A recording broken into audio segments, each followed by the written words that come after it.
Watch this. Next,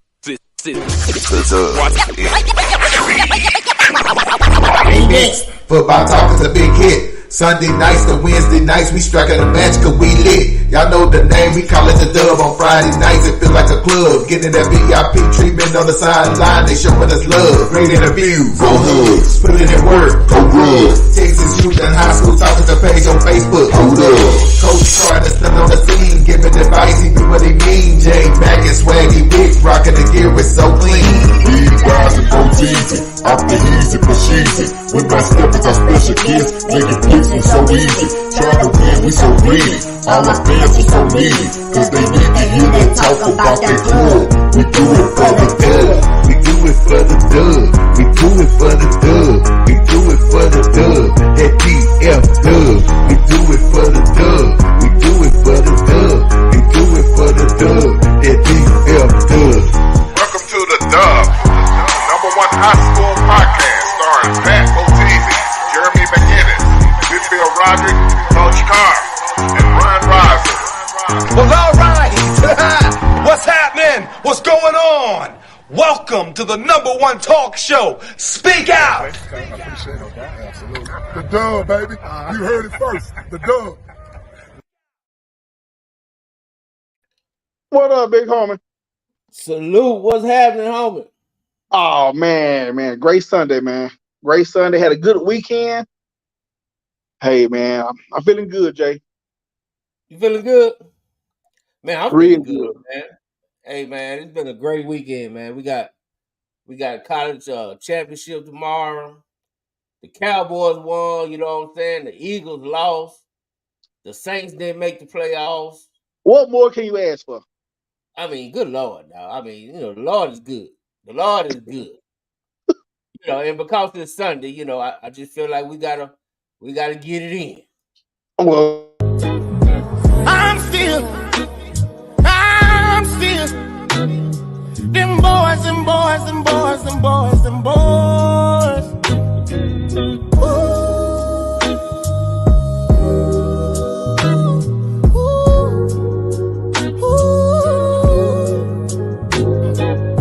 I'm still, somebody tell them I'm still them boys.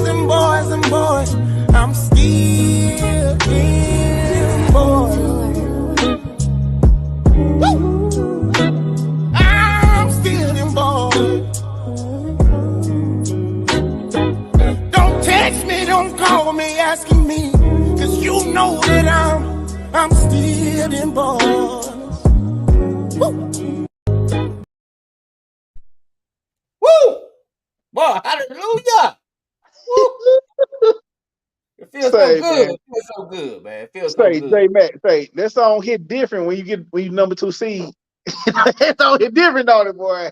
That's It all gets I'm all saying. in your spirit. Matter of fact, my Deacon with the Jerry Care, he had a remix out. I was trying to save it. I didn't get a chance to save it and play it. But he got a remix out about them Eagles, man. And I'm telling you, now, I will have that next week. But yeah, man. Matter of fact, we'll get a little taste of my man, Deacon Jerry Kerr.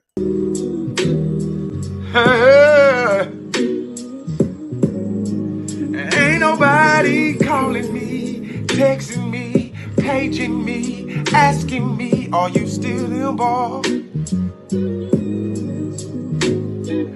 Calling me, texting me, paging me, asking me, am I still involved? Y'all using chat? Boy, y'all already know. I feel good. I'm just saying. I feel good. I feel good, man. It's good, man. It was a good weekend, bro. Hey, man, it's been great, man. Salute to Mr. Pipkins, man. What up, Pig? What up? Shout out. What up, man? Chelsea, how about them Cowboys? Hey, did you hear that Philadelphia remix? Chelsea, I told you that about Pay. That is hilarious. I swear. You got to listen to that one. I'm just saying. Oh, my man, Pete. Oh, Saints fan. Look, Pete. What up, Pete? I'm sorry, Pete. I'm sorry, but you say sorry than a hoe. I just feel like I gotta tell the truth. I'm just gonna tell the truth. Say sorry than a motherfucker. So look, and you in Houston, so you just been surrounded by siren. Like the Houston Texans is the best thing going on out there, and they barely made it. You know, I'm just saying, man. I mean, it's tough on you right now. I get it, Pete. I get it, man. North Shore came up here, got the brakes beat off of them. Did Summer Creek, they got beat so bad they beat North Shore back to Houston. I'm just saying, look, man. I know it's tight on you, Pete. It's tight, man. At least y'all got the college championship down there. You know what I'm saying? I got something, you know, old Mustard City. You know what I'm saying? Say, yeah, man. All Saints good for just messing up all their tickets. That's all they good for. Saints only good if you bet the under. Say under 37. What up, Coach? Coach Tucson. What up, B-Rod? What up, my boy? My coach. My favorite coach. Yes, sir. He laid back like I don't know who. Oh, he laid back. Gucci Mane. What drinking on, Gucci Mane? What drinking on? Some Arnold Palmer. Oh, you gonna be gone. you ain't gonna make it tonight, Coach. I did lemonade and sweet tea. Okay. You didn't dilute it. No. I ain't no drinking like that. I just can't be drinking at no house and no shit like that. That shit's boring. You better than me, Coach. I'll be spinning my ass out on. It's time to do it. You better than me, Coach. You a lot better than me. Hey man, I ain't talking to J-Mac today, man. Oh, hell. What happened, Coach? Hey man, J-Mac talking about Byron Eaton with no generational talent. Oh, we gonna touch on that. We gonna touch on that, all that. We gonna touch on that, Coach. We gotta touch on it. But I'm just saying, man, I just feel like I thought B-Rod was talking about football. I thought he was talking about football. He was talking about overall athlete as far as, you know, overall. But on the football field, I'm sorry, ain't nobody touching Sergio. I'm just saying, that's just my opinion. But and I do like Eaton. I thought Eaton was great. Like you said, he took the cash. He took the hood to state. You know what I'm saying? He's the first one to do it. And haven't been done since out of South Dallas. Yeah. Now he had a good team too, though. Like somebody. Oh hell yeah, he did. And he has some dogs. Somebody threw up that Sergio 1-3 again. I'm like, hell, who was it 1-3 against Lincoln back then? Right. That was fire. Hell no. Sergio should have came to Lincoln then, man.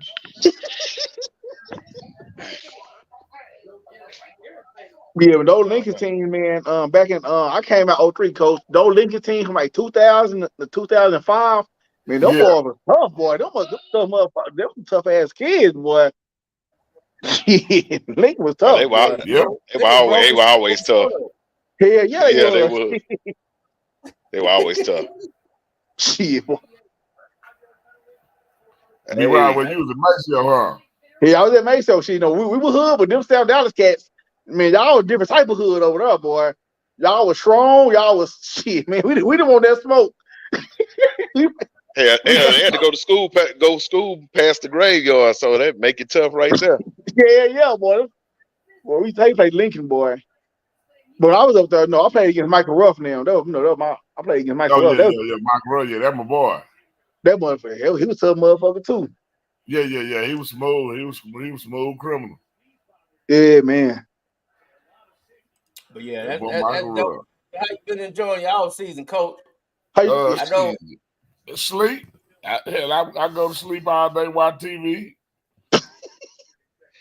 And look, you've been enjoying some Cowboy wins, man. We're gonna make you a fan by the end of the day. I ain't mad they won, but I don't really care about no pro football. They rich, so everybody care about that. So have you been paying attention to the college? They rich too. Hell yeah. They rich too now. But I ain't got no favorite college team neither, though. Yeah, I watched the bowl games last week. How you think your boy did? Lil Muhammad did for Texas, but I thought he had a pretty good game. I thought he guessed wrong on that one. Yeah, I thought he probably had the better game out of all the cornerbacks for damn. Yeah, playing. Yeah. Nah, for real. Yeah, because number 6, God, Shit, dog. He woo, was boy, struggling them out there. boy, they were I don't struggling think that, I bad, don't think boy. it's no coincidence. I don't think it's no coincidence. Like that whole secondary went into the portal. Nah, one of them declared for the league. Yeah, one of them going to the lead, the other one went into the portal. Other went to the portal. I already know what that conversation was like. I already know what that conversation was like. Like, no, we can't win with you, Kobe. Nah, I thought he had a pretty solid year. Shit. He did. He did, man. And shout out to Coach Ward. I know Ward trained the Muhammad's over there, and the other Muhammad, he had a good game for Washington. Jabbar. He had a good game too. One play. Hey, I know came back. That's about it. Crazy thing about Jabbar Muhammad for Washington, he played Little League football with my son. He's played for the DeSoto Cowboys, so I go way back. And that joker was a running back. He wasn't even a cornerback then or nothing. That joker was a hell of a running back. Oh yeah. Now, the Muhammads, they had them DeSoto Cowboys back then. Yeah, man. Yes, sir. I remember when me and my son, we left the Irving League, went to DeSoto, we were gonna play with the Cowboys, and they put my son at tight end. My son, we got home practice. My son said, "Nah, Pops, I don't want."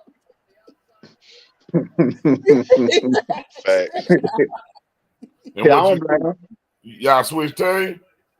Yeah. Hey, Coach, they J Mac. They were J Mac. They were J Mac for J Mac. Yeah, that boy hit the portal.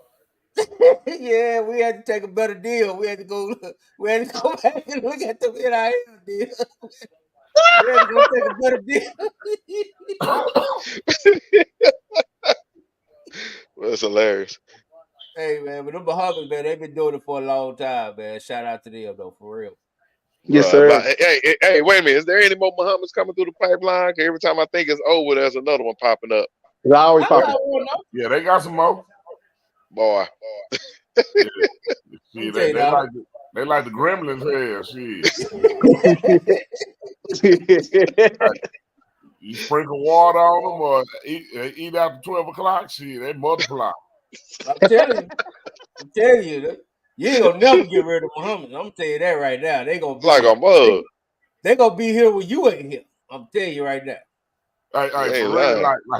Like I've been on their crib, like they have a little family gathering they may invite me to. And I'd be like, God damn, look at all these people. They be like, nah, this ain't everybody coming to the family. I'm talking about it'd be like about 7,500 people there. I believe it. I believe it, bro. They had a stack when we were playing back in the days. I'm like, God, oh. Hey, Coach, shout out. I give a shout out. Big Taz gave you a shout out, man. He gave you a real leader. You know what I'm saying? Real culture. And I don't know if you know his son. His son Taz Williams, wide receiver. Oh yeah, I actually was looking for his son to holler at the basketball tournament before that championship game, but I didn't see number 2 out there, so I didn't want to walk up on the wrong person. but I was looking through the roster. I'm trying to see who he was, because I always be watching him and checking him out, but I ain't know him by face. So I was like asking him kids, like, which one Taz? But I don't think he played in the championship game. Yeah, hey man, that's real, man. I was gonna say, we're gonna go back. I was looking at the 2025 receivers, right? Yeah. And we'll talk about this another day, but I was saying to myself, like, DeCorey might be the best. He might be the 2025 best player, period. But if you want to talk about best all-around athlete, Taz might be the best all-around athlete 2025. Like, dude, he that kind of athlete. Football, basketball, track. That dude right there is crazy. Yes, he is. Yeah, him and DeCorey and shit. Yeah, and DeCorey right. I ain't never seen DeCorey play basketball, but we know what he can do on the track. At least, if he play basketball, I bet he at least can dunk in the pregame warm-up line and shit. It look good, right? Hey, as a matter of fact, damn, who is that? He probably can't dribble worth a damn or nothing. oh no, you know, as a matter of fact, as a matter of fact, DeCorian was a big time basketball player in the 8th grade as well. So now he got them skills with the ball as well. He's a beast either way. So he's one of them all around athletes. For MJ Moore pop over here talking shit to me or something. Well, I know it. You got to tread lightly. We're going to tread lightly. Well, Duncanville can use them right about now. Hey, man, for real. Duncanville could use anybody that could jump and get a rebound. Duncanville needs to be trying to get it. They in trouble. They got to go back up, man. Well, yeah, they got to. I mean, them and Kimber look like they. I was gonna say that for when that basketball guy come on, but yeah, man. Them and Kimber, man, they you know, they suffering. It's get your lick back on them. Yeah, man, they have. Yeah, we're gonna touch on that tonight, Coach. Man, because it look like Duncanville might miss playoff. Yeah, because I see B. Rise. B. Rise got Lake Ridge. B. Rise like he getting all his licks back. And I'm talking hot shit while I'm doing it too. Yeah, the basketball game showing your ass. You think?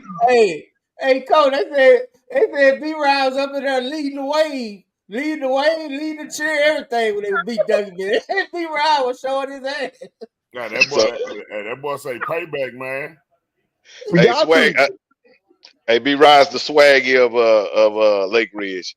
So, yeah, B. Rise. Hey, man, it's his season right now. I ain't mad, man. Hey, because them boys look, they little over there. They missing some things at Duncanville. I know they rebuilding, but unless somebody finna grow up to be 6'8", 6'9" power forward, I don't know what else they really can do. But let me ask you this, J Mac, Coach Todd, when have we ever imagined Duncanville basketball and rebuild in the same sentence? We would never thought of nothing like that. It's been a minute. Kimber too. Let's just be real. I mean, Kimber too. Hey man, Kimber out here doing the transfer portal in the middle of the season. They still getting their boat. That's what I'm saying, Coach. When have we ever heard Kimber, Duncanville rebuild in the same sentence? We haven't. What are times coming to? Hey man, the gods have switched. Because you know, for the past. But tell me this, hey, tell me this, Coach. How you feel about your AD, man? Coach Mays, he got his 600 win, man. During the tournament, I missed it because he didn't get it against Tassilo, but he did get it the next day. Yeah. So I mean, I'm assuming you was there, right?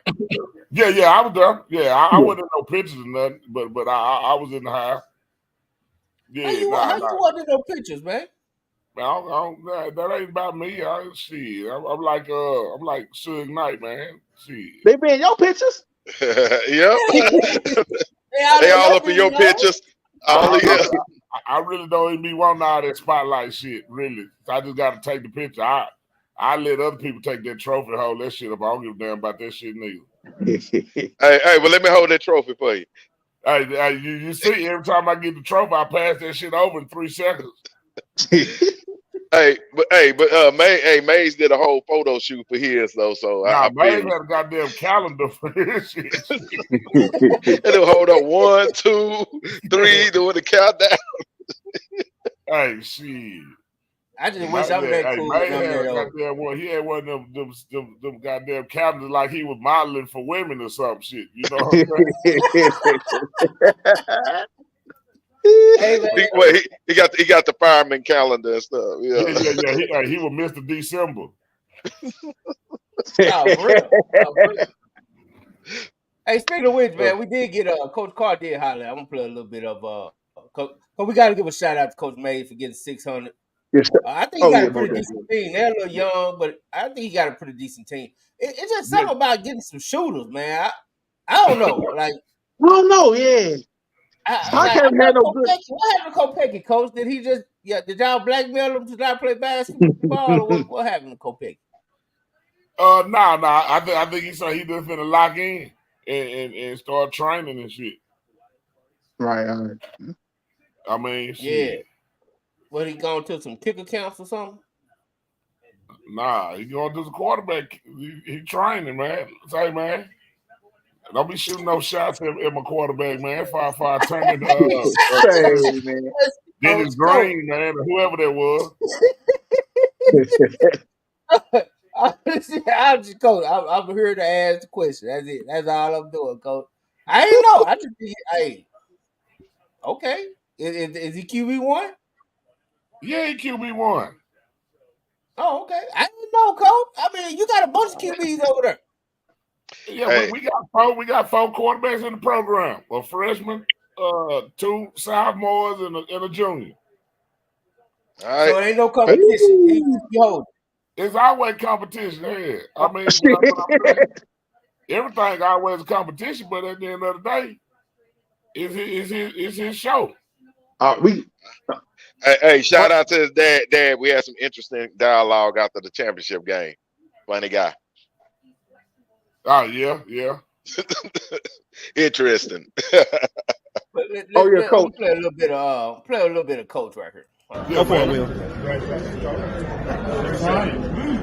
600. Wow, that's a lot.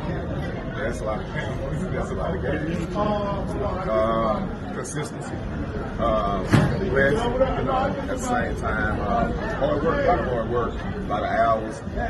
Been blessed with some good kids. It couldn't happen if I didn't have players, kids, mamas and dads that sent them to me. So I'm just blessed right now. Really, for real. Coach, 600 wins. Not just 600. How many state championships? 4. How many wins? 25. A lot of wins. Yeah. Consistency is the truest measure of performance. Yeah. You know what I mean? You guys have been consistent over the years. Yeah. And you're starting to put together, really, I think this year it's a class that can probably do some things. You know what I mean? Once you get fully loaded. Man, I'm so happy about this group. We young as I don't know. There's a lot of juniors on sophomores, 5 juniors, and there's seniors, but and only 2 guys are more experienced. So yeah, we started off rough, but they started to get it. They're starting to get it, and so they started to buy into what we teach, what we preach over South Cliff basketball, what I've been promoting for the last 25 years. So I love this group, and I love the potential that they have. Yeah, to me, they scrappy. Yeah. They everything that South Cliff is. I know. And to get your 600 win, that's I know. And don't get me wrong, we still got a lot of work today. Like, we made this game today harder than it was supposed to be. We should have closed it earlier, this and that. But that's all the learning and the growth. And so we're starting to get it, and it's starting to buy in. So I'm really excited about it. I didn't bless y'all. Man, congratulations. That's pretty dope, man. I ain't gonna play all Yeah, of it. Yeah. Coach Carl, man, I gotta tell you, Coach Carl, Coach. Yeah, it's a lot of game, man. Coach Carl, he was so rusty because he was never on the sideline the way he's supposed to be. He ran his interview way too long. We got a 2-minute minimum on that, but you know what I'm saying. But Coach, hey, man, he said you gotta extend that, man. When it's 600 wins, man. Shit. Yeah, we gotta get I understand, man, but you know. I understand. What up, Doug? What up, big bro? You muted, homie. You might D. It's my big bro there. Hey, what it do? What up, man? What up, Nuke? Stop. What's up with it, baby? Oh, man. Just chilling in the cliff. Yeah. Happy to have you on the show, big bro. Hey, man, you in the car, man. What you at, creepy, man? Where you at? Hey, where you at? Hey, man. You know, out in the back, I had to feed the horses a little bit. Had to go put the hay out.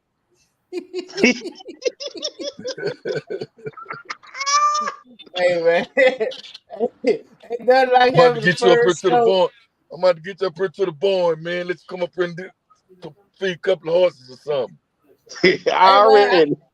Hey, man, you know what? No, I'm from my family's from Mississippi, dog. So I'm used to feeding the hogs, so feeding the hogs ain't gonna be nothing for me. We got a couple of I'm hogs. used We to throwing got a that couple of snap hogs to the down hog. through there. There's a couple of hogs down through there, man. Already. But we good then. We good. But hey man, we were just talking about your basketball coach, man. Just tell me what you thought on Coach Mays, man. He getting that 600. You know what I'm saying? And where are we going from here, man? I mean, it's a milestone. I mean, I'm proud of him. You know what I'm saying? I think it's a good milestone, man. Don't get it twisted. For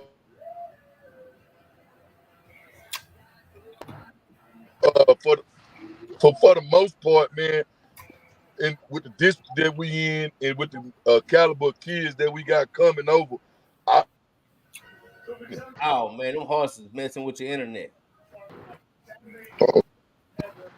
I see him winning more. Shit, to be honest with you, I told y'all last time I was on here, Sock gonna be a sleeper. He gonna win some more games.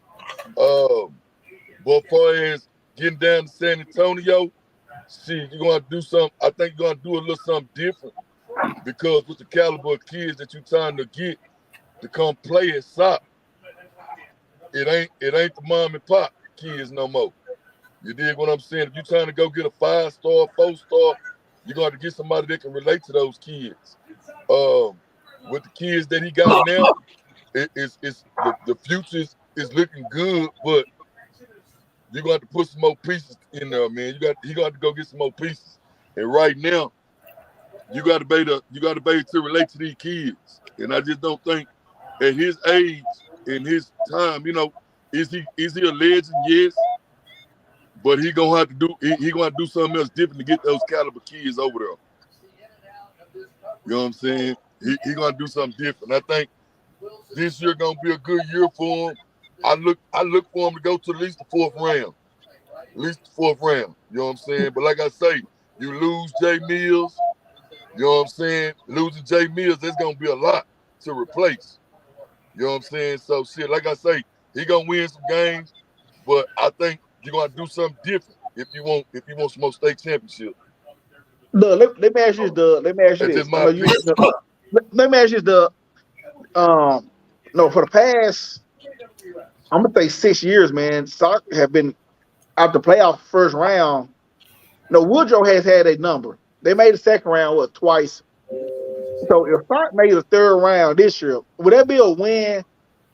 Would that be a step up for Sock program? Nah. I can't. And I'm a Sock dude. I'm a Sock guy. It's hell no. You got to go to get that state championship to get that X off your back, because that's what everybody is saying. He can't get past the 1st round. You can't get past 2nd round. So if they get to, y'all got to remember, year 4 last we went to the 3rd round. You know what I'm saying? You got to remember that. So with Antonio and them, they went to the 3rd round. So then you come back the next year and you lose to Woodrow in the 1st round. You know what I'm saying? So now I can't say going to the 3rd round gonna solidify. You know what I'm saying? Gonna solidify something. You know what I'm saying? You got to do more than 3rd round, bro. Yeah, cause me and Jay, man, we had this even Coach Tyler, we had this conversation last year about Sock basketball program, like maybe going in a different direction, like not Coach May stepping down as the AD, but maybe just just try a new coach out for a year or two, just to see how the players react. And Okay, let me ask you this, and I don't mean to cut you out. Who would you bring in though? Me personally, okay, I'm gonna be real. That dude right across the freeway, Coach Thomas from Faith Family. Give me somebody else. And I'm gonna tell you why. Give me somebody else. Who else? Snoop. He ain't coming back to coaching no more. He said he applied for the DeSoto job. He applied for the DeSoto job. I know it when he didn't get it. He just, he feel like he going into another direction. He feel like, he want to, he'll want to retire from the district. But far as coaching basketball again, I don't think that's a dream of his. Give me somebody else. You know what, Doug? Hey, man. Anybody Go ahead, there, man. on the phone? I Anybody on the think, phone? you know what I'm saying? Like maybe like a younger coach who can relate to play, like a younger coach, like this someone who kind of can relate to Cordell players. Hunter. Give me weak Cordell ball. Hunter. Cordell Hunter. I think You can't the really Madison say coach Coach be good. Weepaw because Coach Weepaw really a football coach. Yeah, he Well, is. I just So need if he somebody had that relate to kids Cause like that. he had the option to go to Madison. He turned it down. Oh, So I know that. basketball ain't his thing. See, see what people don't understand. It's a different vibe. It's a different culture in soccer. You just can't bring anybody in there. Okay, you talk about the dude that Faith Family. I like Thomas. I like it. You got to remember he was at Cedar Hill with the same shit. They ran him out of Cedar Hill, so he ain't gonna be able to do what he want to do over in DISD the way he doing it at Faith Family. Right. That was the reason why they moved him around from Cedar Hill. He went to go try to change the program, went to go get the kids, and they weren't going for it. You dig what I'm saying? At SOC, you just can't bring, you just see, and this is what I done learned. You just can't come and say, I got an address to come to SOC. That shit was out the window. That shit out the window. So you bring a kid, a coach like Thomas in there. He go get a kid, and the kid don't stand the distance. Shit, we on the news already. He already on leave. You dig what I'm saying? So you got to be very strategic in how you bring kids to soccer. You got to, you know what I'm saying? You just can't go and say, okay, I'm gonna go get a 5-star and bring him to soccer, and he ain't got no address. Shit, everybody on leave. So, you know what I'm saying? So it's kind of like now, is Mays the best fit for the job? Hell yeah. Because if you bring anybody else in there, they're going to try to, one, bring their staff. Two, they're going to try to bring in a kid that they feel like going to help them surpass or help them get over that hump. That's what everybody got to understand. When you go to talking about this SOC job, it's a lot that come with it. You dig what I'm saying? So you don't think there's nobody on that staff that could take over that's younger? Well, I was on my regular. Nobody. It got to be like somebody. I say, Weepaw don't want it. Well, I mean, what about the female, the young lady that's a coach? That's gonna be hard for Coach Tony. That's gonna be hard. You dig what I'm saying? She on the staff now. I do. So if you're on the staff now, but it ain't you know her show. You gotta ask yourself how much of an impact are you making now? Just another day. So now if I put you at the head, what is we gonna look like? Well, put Coach Todd the head coach there. He can do both jobs. I mean, you know. I mean, shit. I'm taking your head, Todd. You might as well, Todd. You supposed to be generational coaching talent. Generational coaching talent. Hey man, say that money right here do it. That money right here do both. Hey man, I'm telling you like this: if y'all ain't paying attention to Bill Belichick, these motherfuckers they gonna love you when you're up, and they gonna shit on you when you're down. So you gotta ride that motherfucker while you can. Yeah, when the other shit, just tell them kiss your ass. That's it. I mean, that's it. I mean, like that shit tough. I mean, you know, it's just tough when people get used to a certain to winning. Like, let us just go to the 4th round, 3rd round a couple of times, or get beat here and there. Motherfucker gonna have a conniption around this motherfucker. Oh, they did that. They did that on a close loss to the championship, coach. Hey, yeah. Hey, but I tell the motherfucker like Jay-Z said, shit, make another hove. Shit. Make another and let a nigga come through. Yeah. Hey, but I'm gonna tell you, I think this just me. You're gonna have to go get a Lyndon Love or a Chris Davis or or Mobley or somebody like that if you're talking about taking over soccer. I mean, you just gonna have to get somebody this. And the reason why, and I'm gonna tell you why I'm saying Chris Davis. Chris Davis is the up and coming Goree Johnson or the up and coming Coach Mays or the Lyndon Love. Chris Davis is that dude. I think. Right. You know what I'm saying? Where's he at right now? Where is he at right now? Red Oak. Here, Red Oak. Yeah, he probably need to get out of Red Oak. I ain't gonna lie. Right. It's kind of hard. It's kind of hard on him out there, but he winning with what he got. Yeah. You know what I'm saying? He in one of them districts. If you ain't got the address, you can't come over here. You dig what I'm saying? You can't go out there either. You damn nigga got to stay out there. I ain't gonna lie. My daughter go to Red Oak. They address shit every year. Every year. Like it ain't no once you enroll, you good. No, every year. Yep. Every The same over here, boy. proof Shit. of residency every year. Yeah. And then I'm gonna tell you another thing they trying to stop. Like what Kimber doing, going to get 3 or 4 kids and bring them in, get them eligible, and they winning. See, they trying to stop that too. They should. Why? I mean, I'll just look at it like this. This just me. I mean, I believe in everything being fair. If let's say you got Sock, Kimball, W.T. White, I'm just sunset the same district. You know you're not better than these teams doing district, and you go get 2 or 3 players from out the way. Come on, man. That's you don't think that's cheap? Come on. Doug, you gotta realize B. Riles, he had all the Oak Cliff rubbed off for him when he went to Lake Ridge.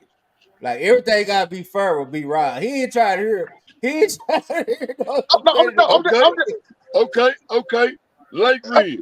So you saying them kids stay in Lake Ridge district? Hell yeah.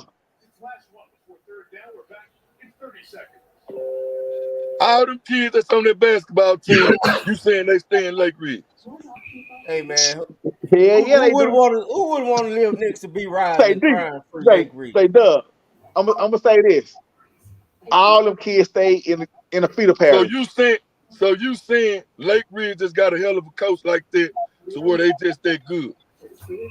But they about it, Doug, you gotta realize this feeder parish is one of the our middle school. Danny Jones is probably one of the best middle schools in the area. You know, the thing about it is a lot of these kids over here, let's say football. We had a lot of kids leave for football. They're running back for Alito. He's a Lake Ridge kid. A lot of kids, they leave because of poor coaching from football.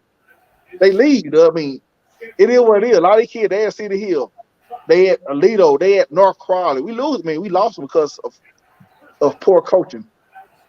All these kids live. I mean, we might have a kid from Arlington or somewhere like that, but it ain't no kids coming from no goddamn me 30 miles away to be here. I'm telling you that now.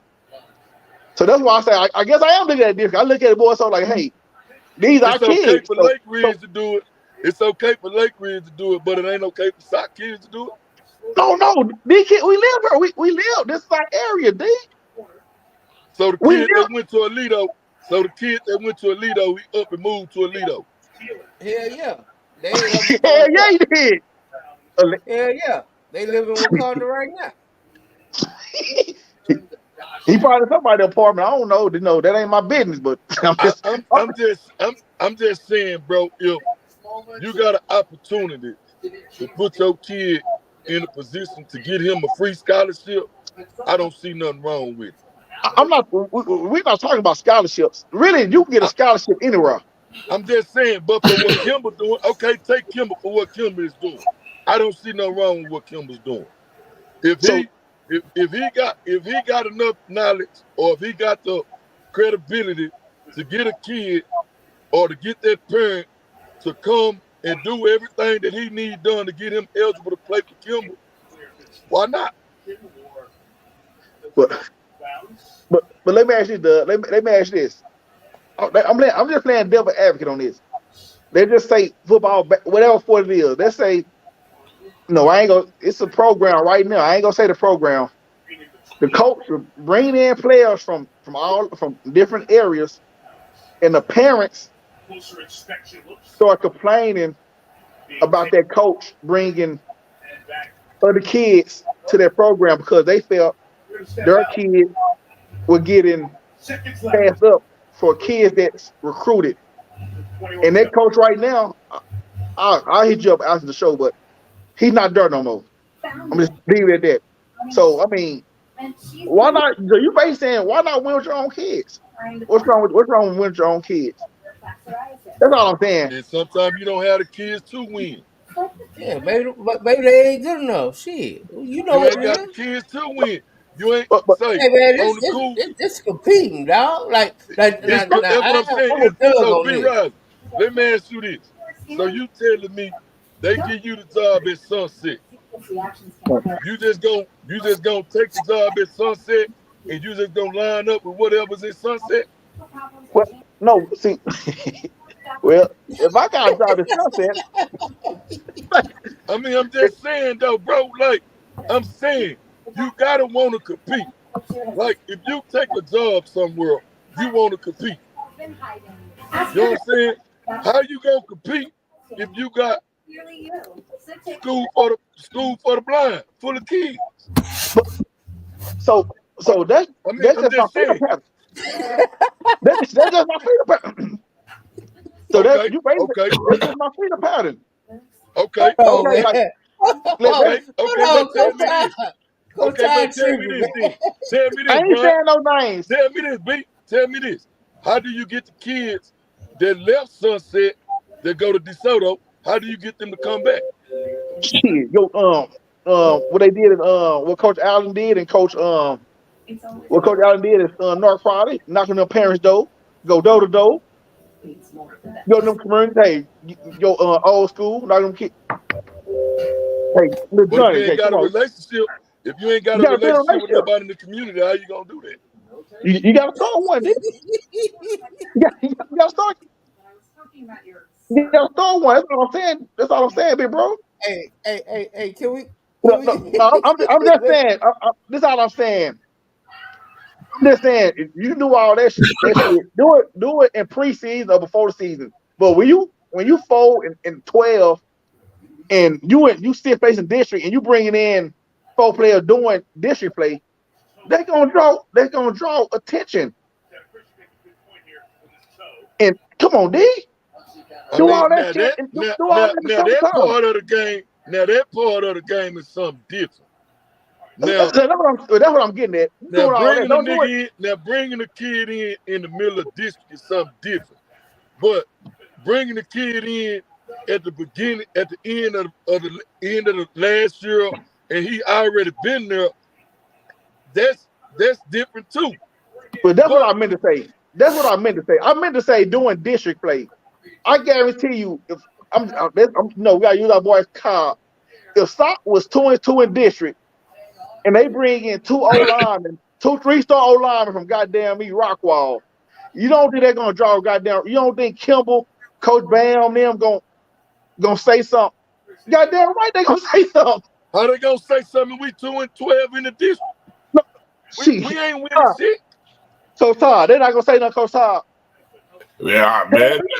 Yeah, I ain't educated enough for this conversation. Okay, all right. You just shut up. How they gonna say something? But look, how they gonna say something? We ain't no threat. They only say something when you a threat. When you a threat, that's when they get scared. When you not a threat, they not saying nothing. We talking trying to get a kid. You trying to build a program over at Sunset. So it's gonna be a minute before they say something. It's when you go to winning. It's when you go to winning when they go to tripping. You know what I'm saying? But the shit Kimball doing now, if he got somebody on his staff that can go get a kid to come, hey man, I'm all for it. All I say is you better go get you somebody to compete against that shit. You know what, Doug? Get your ass beat by 30. Say, Doug. Okay, I'm gonna say this. Like last year when Leinster beat Kimball, remember that last? Leinster beat Kimball, then Kimball brought a player in, and they beat him in playoffs. You don't think Leinster had something to say about that? It was in a group. They were complaining. They were like, man, Kimball. They're like, man, Kimball. They know they couldn't be fair enough. If they had something to say about it, they would have said something at the DC hearing. They know fair and them knew they were going to see Kimball. He knew. He knew he was going to see that. He just like you knew that them boys went over to Kimball. Farrah knew. Farrah felt like he can beat him. So why I'ma hate on him? You know what I'm saying? It's just when you hating, is you go say something about it, bro. Farrah felt like he could have beat Kimball last year. Me personally, I knew you wasn't beating that shit. Nah. You know what I'm saying? You bring 4 seniors in that was the star on their team. Each one of them kids was a star on their team. And you put all 4 of them together, I think the magnificent part is a coach balancing out and making them win, making them play together. That's the part that people ain't looking at. You know what I'm saying? I get it. Right. I get what people are saying. They ain't a part of Kimball. They'll never know their classmates. I get that part. But again, a parent made a decision to take her kid there. So you got to embrace it and roll with it. However you want to look at it, you got to roll with it. If a kid transfer to SOC, regardless of what his status is, regardless if he's a 5-star, 8-star, whatever, if he come to SOC and he's at SOC with us, he's a part of SOC. That's it. That's all. That's different. If he come to SOC doing district play in the middle of the season, that's gonna draw. They're We're gonna not draw. even letting that happen. That's not even gonna happen. That's what I'm saying. That's what I'm saying. That's not even gonna happen for SOC because SOC too high profile. We pivot from all the transfer talk. Let's just kind of move. All right. We ain't trying to get nobody in trouble, man. We ain't trying to get nobody in trouble. Well, you see, Ty keep changing his name. He went from UIL Informer to. I ain't even paid that no attention. Hey, say, talk about goddamn nephew getting on Duncanville last though. As a matter of fact, that's what I want to ask, man. That's our next topic.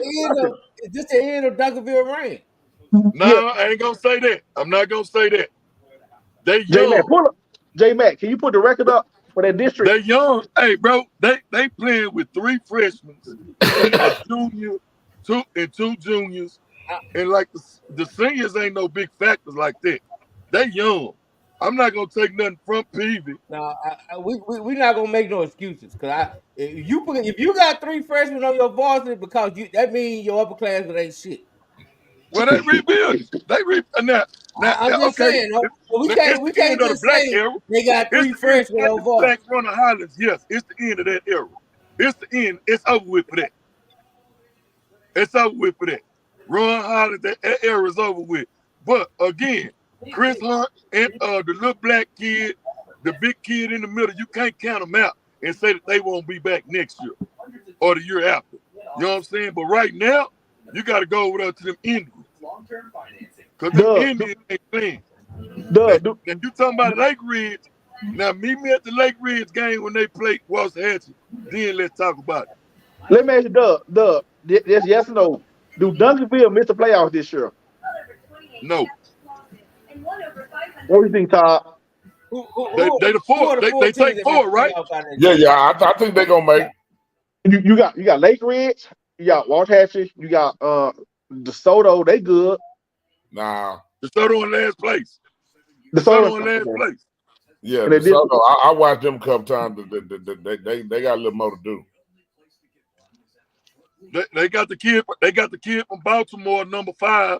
He's just a sophomore though. He ain't gonna be able to get him back down to San Antonio. You got to deal with Plano East. You got to deal with Pony, Pilot Point out there. You got to deal with too much. It's gonna be too hard for DeSoto to get back down there. You got to have some killers that's gonna be able to match up with them killers coming out of Plano East. Yeah, man. That's who I got coming out. That's who I got coming going out of state, man. He's gonna be out of Plano East or Waxahachie, man. They can make the state too. We probably out here too. It's gonna be tough, man. No, they good. No. I think they number 1 in the district. They lead the district, if I'm not mistaken. Goddamn right we do. If I'm not mistaken, they lead the district. So, but they haven't played Waxahachie yet neither. So, I think nephew them turning it on at the time where they need to turn it on. I think they realizing what they got over there in Waxahachie. And it's just like any other team. When Kimber had Ontario, they went to Ontario. Over there at Faith Family, they went to their go-to guy. Everybody going to their go-to guy. So I think nephew putting it on his back right now with Parker, him and Parker, they doing their thing, and everybody else, and Corey doing a hell of a job coaching them kids. Yeah, he is, yeah. I mean, so what happened last year? What did he coach last year? What happened last year? I mean, I think with what you had coming in with run them over at Duncanville was just too tough. DeSoto was tough. You got to think DeSoto went to state last year. They was just in the district. They was still in their Ron Hollins era.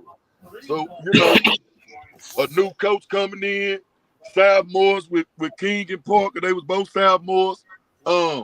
Shit, boy, you had a lot to deal with over there in that district. So everybody did what they were supposed to do. First round playoff, go home. Right. That's it. That's all. To my homie Mitchell Ward. What up, Mitch? Tell Matthews he really messed up. He should have hired Snoop as his basketball coach. I ain't gonna lie. I don't know how I understand. I don't know what he was thinking. I don't know if he didn't want to be outshined or what, but who they give it to? That was to hire Snoop as a basketball coach. You should have taken. That was a political move. That was an ego thing. That was a political move putting Rod right over there though. Yeah, it was an ego and political move. I mean, that was a good move. It wasn't a good move because if Snoop wants that job, that's who you get. Season, the Philadelphia Eagles are not the last 6 games. I mean, Sirianni had to say after today's loss to the Giants. I mean, period, point blank. Wright ain't been in the game in forever. That dude out there coaching junior high kids. Snoop fighters. I know this group will get up. They went to state last year though. You don't think Rod Wright can? He got a little something to work with though. And that's why we're I was there. I was there with you watching the game. Are we gonna play? Are we really gonna play? Or are we gonna be real? What we doing? I think they should have went with another coach. I do believe that. I do think they should have went with somebody else other than Rod Wright. I think the candidates. I think Jermaine Bill would have been good at DeSoto. And my man Richard, just like my man Mitch, that's my guy Mitch. He agreed with me. Yeah, you missed out. Tell Matt to put his ego in his pocket if he's gonna be AD or give it up.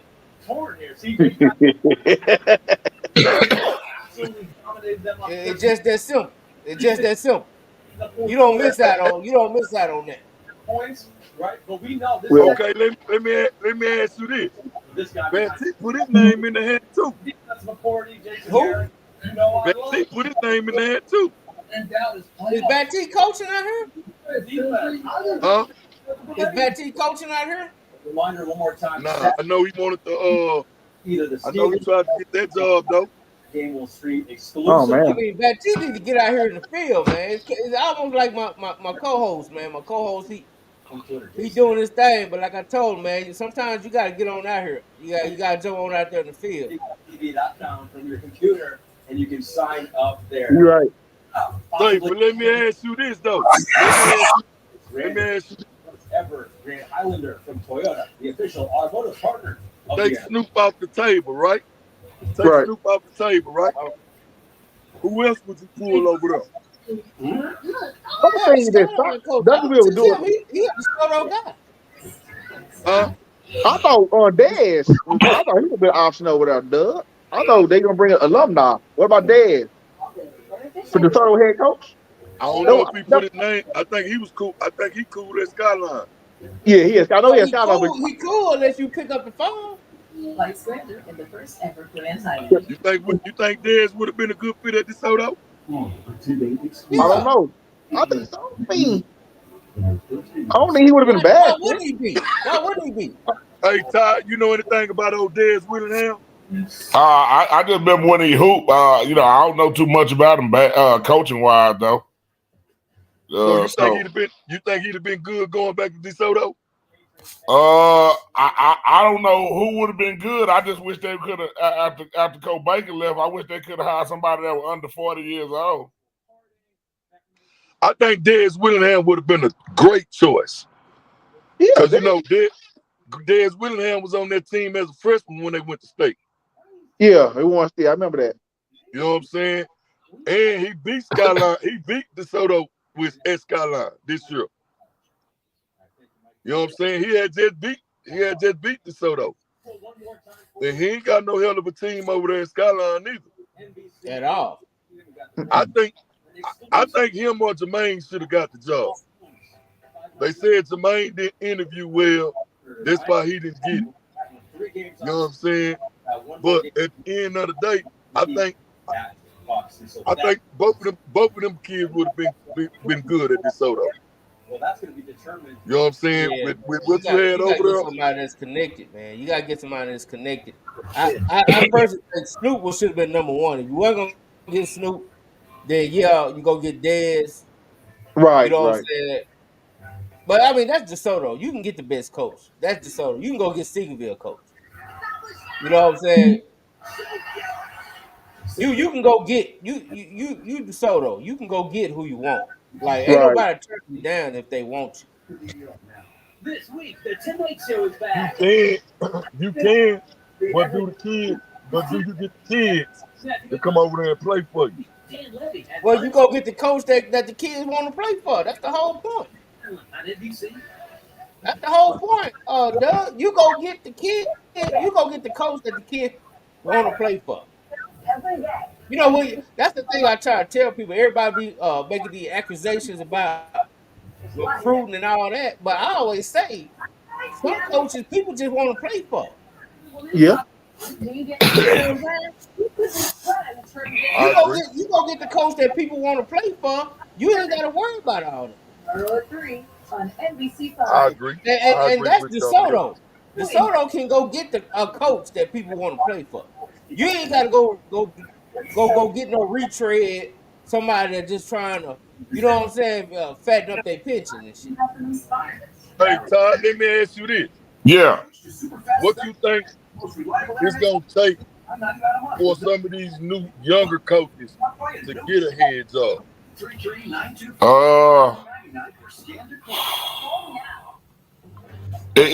How it used to be, I mean, from just me following the blueprint of how it used to be, all the winning coaches, it was kind of a pipeline down to the next man coming up through a particular coaching tree type program. Right. Well, I guess I don't really see that shit as prominent as it used to be because everybody back in the day somehow was connected to somebody. Where now, I don't know if the connection there. So I don't know if that's on the old heads or the young heads ain't connecting themselves right. But, you know, I mean, when it comes to basketball, like I don't know who the up and coming young coach is that I'd be like, oh hell yeah, this motherfucker got it. I don't know. I would have to reach out to basketball dudes and really ask them that question. Okay, let me ask you this, because ain't nobody been winning but Kimball, Duncanville, Lancaster. How would you make that judgment call and say, hell yeah, that nigga there the up and coming coach? Hell yeah, that nigga got something. Because they saying that now, if you don't make it out the first round, you ain't got nothing, you don't make it out the second round. So how would you judge a coach like that? I would see what they're working with and who they may be going against. And then what I like to do is like watch people, the structure of how they practice and the structure of how they may command their kids. Because you can see good coaches, even though if you ain't make like a bunch of talent around them. Right. How he structure shit and how he may get kids to play above their head, that type of shit. But then some people that can get people that can play above their head don't necessarily mean they can deal with the issues of having a bunch of stars on the fucking team. So that's a whole nother fucking issue. You may be better at coaching kids and developing kids than dealing with a bunch of made men already. Like that's hard because now you got to deal with 12 parents or 15 parents. And like from what I done seen, everybody talking about like Lancaster like had to be fucking loaded. Like to be honest with you, But every kid that I see that left Lancaster, that everybody talking about with Cole, when I went and watched them play at their new school, they ain't show me shit there. So I'm like, what the fuck? Like, I watched the big man at the Southern. What the fuck? I mean, I don't see nothing special. I mean, I watched the dude again. I ain't see nothing special neither. So, you know what I'm saying? Like, a lot of times, the parents, it's only a few stars, number one. And a lot of parents' perception of their kid and the reality of what their kid is two different fucking things. So a lot of people got to stop looking at it through the lens that they looking at and really look at it from the outside looking in and stop saying, oh, because that's my kid, he this, he that. Nah, when your kid this and that, another motherfucker label your kid is this and that. Like you, Ron Hollins, people ain't got to speak on him because everybody else already saying the shit. Right. Like, so the code, like your nephew, he got to a point now, Grace don't even got to say shit. Because other motherfuckers saying, who the fuck is King Grace? So then the parent get to shut the fuck up and just sit back and chill. A lot of time, a lot of these parents think their kids is better than what the fuck they is. Yep. And then think somewhere else gonna make the shit different when you just gonna be in the same fucking situation over there too. Because what done changed? So that be my thing.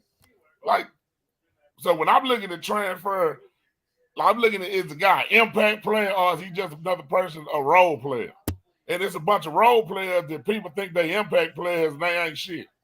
To what they or what they people think. Just being real. And I think that's the biggest problem that we have when you take a kid that transfer.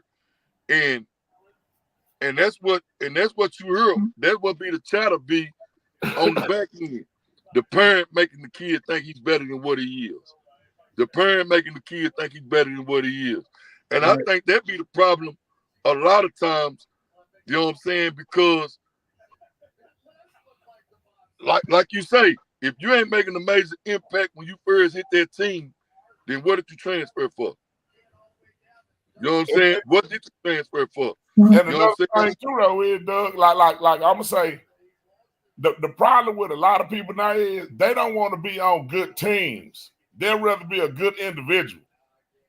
And what I mean by that is, like, some people don't value being on a great team and winning as a team. Because now, take the same mindset to the good programs coaching-wise. What if every coach on my staff had an individual mindset the same way a lot of these parents do dealing with their kids? Well, all the coach thought about, well, what's my next step to move the fuck up? And what make me the next head coach? No matter where I go, I just want to be the head coach, be the man. We wouldn't be where we at. But everybody had to bind to being the team. And when you bind to being the team, at the end of the day, everybody gonna follow this shit, gonna follow where it's supposed to be, and everybody gonna be where they supposed to be. Everybody ain't going to Duke. Everybody ain't going to North Carolina. Everybody ain't going to the G League. Everybody ain't going to the Ignite. Everybody, like, I heard a kid that's a marginal talent at best as a sophomore right now. Talking about he gonna try for the YBL. What is that shit? UYBL or something? EYBL. Yeah, you can't get on the top AAU team in the goddamn city. And if your mind thinking like that, you're a fool. So that's what I'm understanding. The culture is your culture as a team by the buy-in from the parents, the coaches, and the players got to be locked in if you want to be a dominant program. Hence why Kimball is successful is because the lineage and how they still ain't no other school connected how Kimball is. I'm talking about from when I just sat down and talked to Snoop, like the love and infatuation they got for their school and their alma mater, like that shit second to none in that particular arena. Like the brotherhood of that goddamn program over there, that I ain't never seen shit. That shit like a goddamn KKK. Shit like the mob, ain't it? That shit like the mob, for real. It really is. That shit like the mob, bro. And that's what I keep on trying to get people to understand. Like, I don't give a damn if that nigga go get 12 niggas. He got to make all of them buy into Kimball basketball. You gonna play Kimball basketball. Kimball basketball is always bigger than who the coach is. Yep. Because the groundwork been set since the 80s. That shit like the fucking Illuminati or some shit. It really is. When you walk in the gym, your whole mind, you done took the red pill. Hey, that only motherfucker got numbers on the floor. Yeah. Like Sock done won a lot of state championship. When you walk in that motherfucker, you don't know who hooped there before. Carter ain't never won no championship, but then they had some good people. You don't know Michael Williams hooping Carter. Andre Emmett. Yeah, when you walk in Kimball, the first thing I said when I walked in that gym was, damn, what these circles mean on this floor? Like, go to Kincaid. Man, look around that shit. That shit looks terrible. They need to knock that shit down and start over. No, it ain't no, you done had 101 basketball state championships. One. Ain't shit up in the whole fucking gym that shows shit. We don't want to stay back to back. You don't see shit. That's why people be talking about home field advantage. Ain't no fucking home field when you in Dallas. You done playing at another stadium. Like, what make it feel like it's home? We can't get people on the sideline because they tripping. But the other school can have free will, do what they want to do. We know firsthand about that. No, so what I'm saying is, when people buy into the culture of the team, when you want to be on the team, I'm talking about a successful team. Like, it's got to be some sacrifice for everybody. Everybody got to sacrifice a little bit for the team, but don't nobody want to talk about that shit. Everybody want to talk about everybody be bitching and complaining. Always talking about points and shots. My kid ain't a post. He supposed to be on the wing. Then go to the new school. He on the post.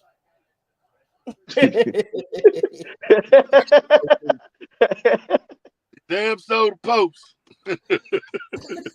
You know what I'm saying? Like, is that what I don't get? Like, at some point in time, like, now a championship live forever, dog. Like, a lot of these cats ain't going to school and finna be no McDonald's All-American that like Bosch and LaMarcus and, you know, like some of these cats just gonna be guys that was on the team that hoop, but you a champion and your name gonna go up forever, your picture gonna be up forever. Like, that shit ain't big enough to people. They want that shit about them.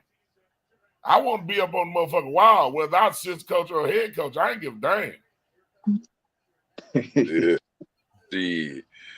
See, and until other schools learn how to do that, a sacrifice, basketball and DISD gonna be watered down, Jack.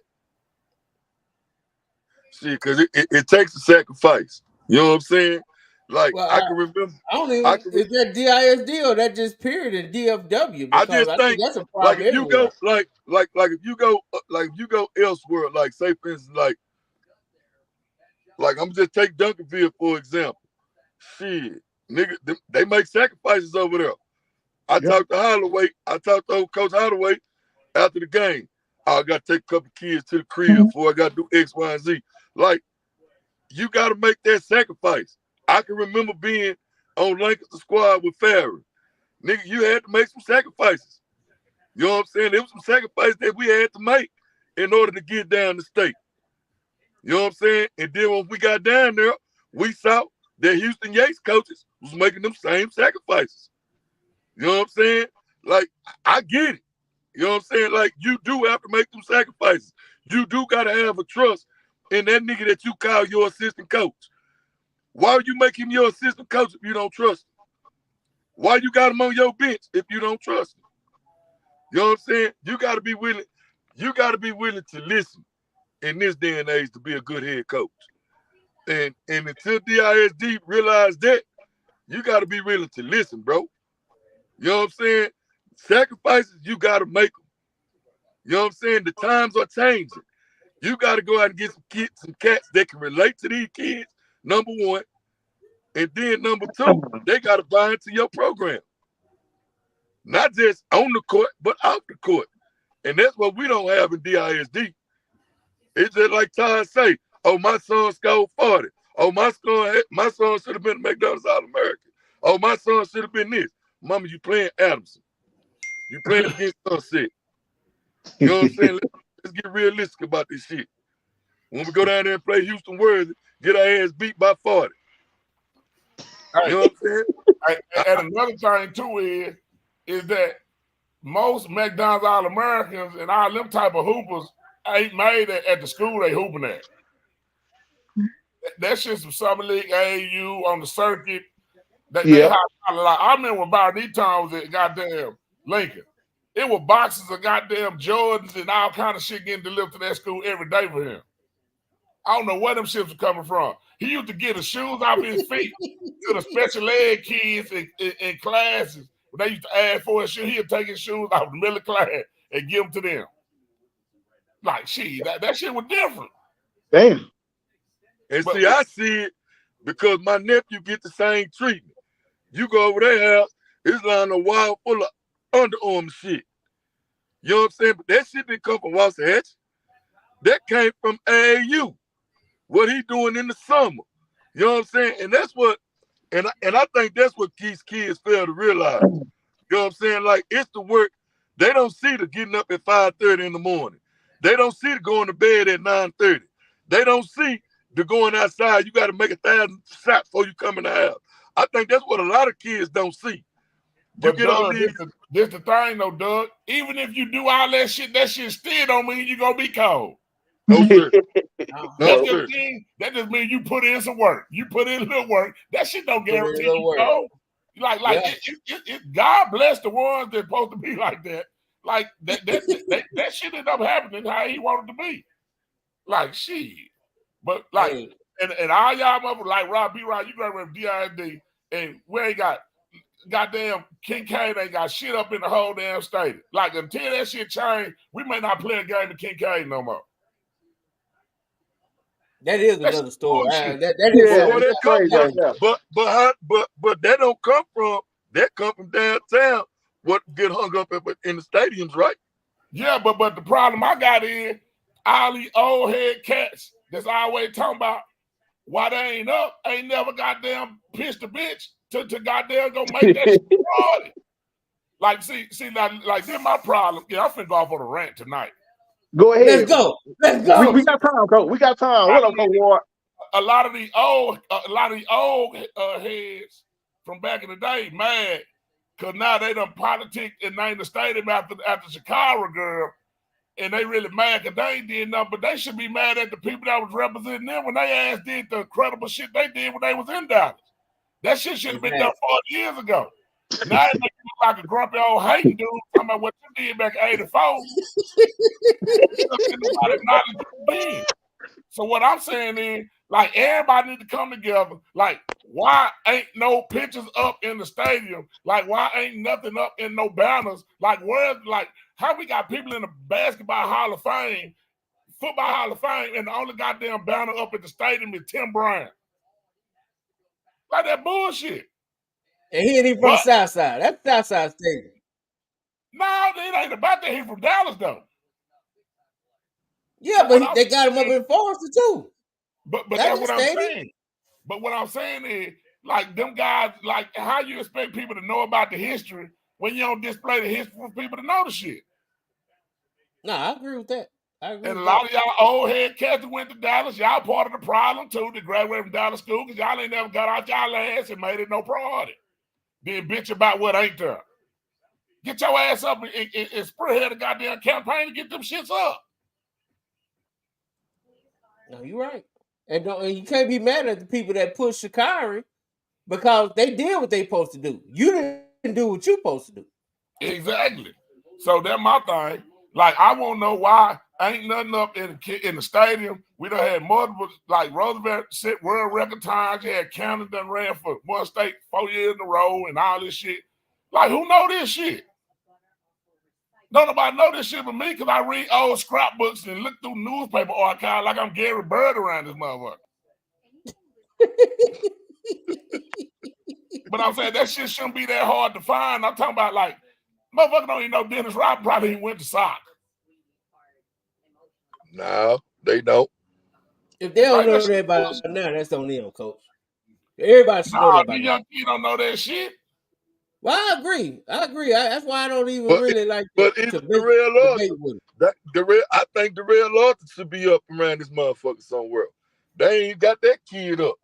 Man, I mean, It's just so many. It's just so many.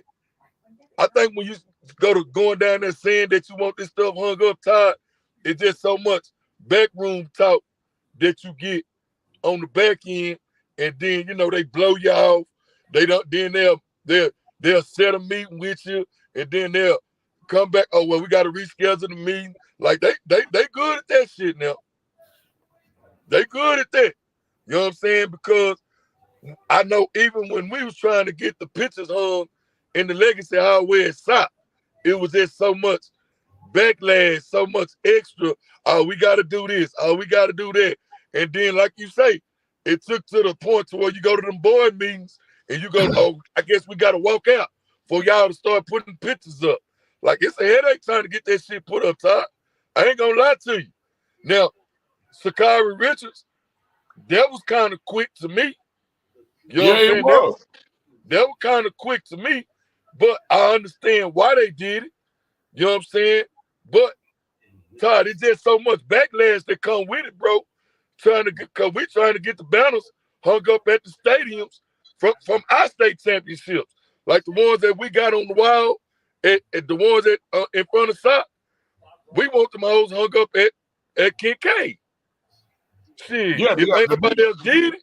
They supposed to be everywhere. Like that's what I'm saying. Every team that don't want to number one, if you don't want a state championship, a team state championship, you should be honored at every stadium that you walk into. Number one, individual state champion should have their own little place. Prominent people that have come from the district that have did shit in athletics should have their spot. Like it's a whole bunch of different shit that should be displayed. And we used to have the good shit because I used to like walk around the stadium looking up at the goddamn pictures when they used to be up at Sprague and PC. I used to love about Sprague. Right, I used to love that about Sprague. But I think they done took them down. Yeah, because all the pictures done faded. Yeah, I know the ones at Sprague's they done took down. But yeah, Ty, we like I say, it's hard trying to go down there and deal with the district. And I get what they saying. If we do it for y'all, then the other schools gonna want it. And that's what they told us. Well, how many schools in it that don't want to stay? Like, now when it comes to football, I ain't trying to hear that bullshit. You can have SOC 2 championships at every motherfucking stadium from Pee Wee to fucking high school. And matter of fact, put that shit in SMU too, because they ain't want shit. Look, man, SOC banner should be up at any stadium that's in Dallas. Period. But that's what I'm saying. It should be all the state, like all the state championship teams that have won. Like Lincoln 40-0, they were the fucking national champs. Like, why that shit ain't in no stadium? And then I think what a thing, man. In front of Lincoln, they took that motherfucker down. The one that they had in front of Lincoln. That ain't even up there no more. They still got them up in Lincoln Gym. But inside the gym. But I'm like, God damn. Like we done had 3 first-round number 1 draft picks, I believe. I know Larry Johnson number 1, Kenny Martin was number 1. Is that the only 2? LaMarcus Aldridge. LaMarcus number 1 pick though. Yeah, he was 2. Like we done had 2 number 1 picks in the NFL and the NBA draft. Okay. Like why they ain't got shit up in the fucking stadium? Like this shit amazing.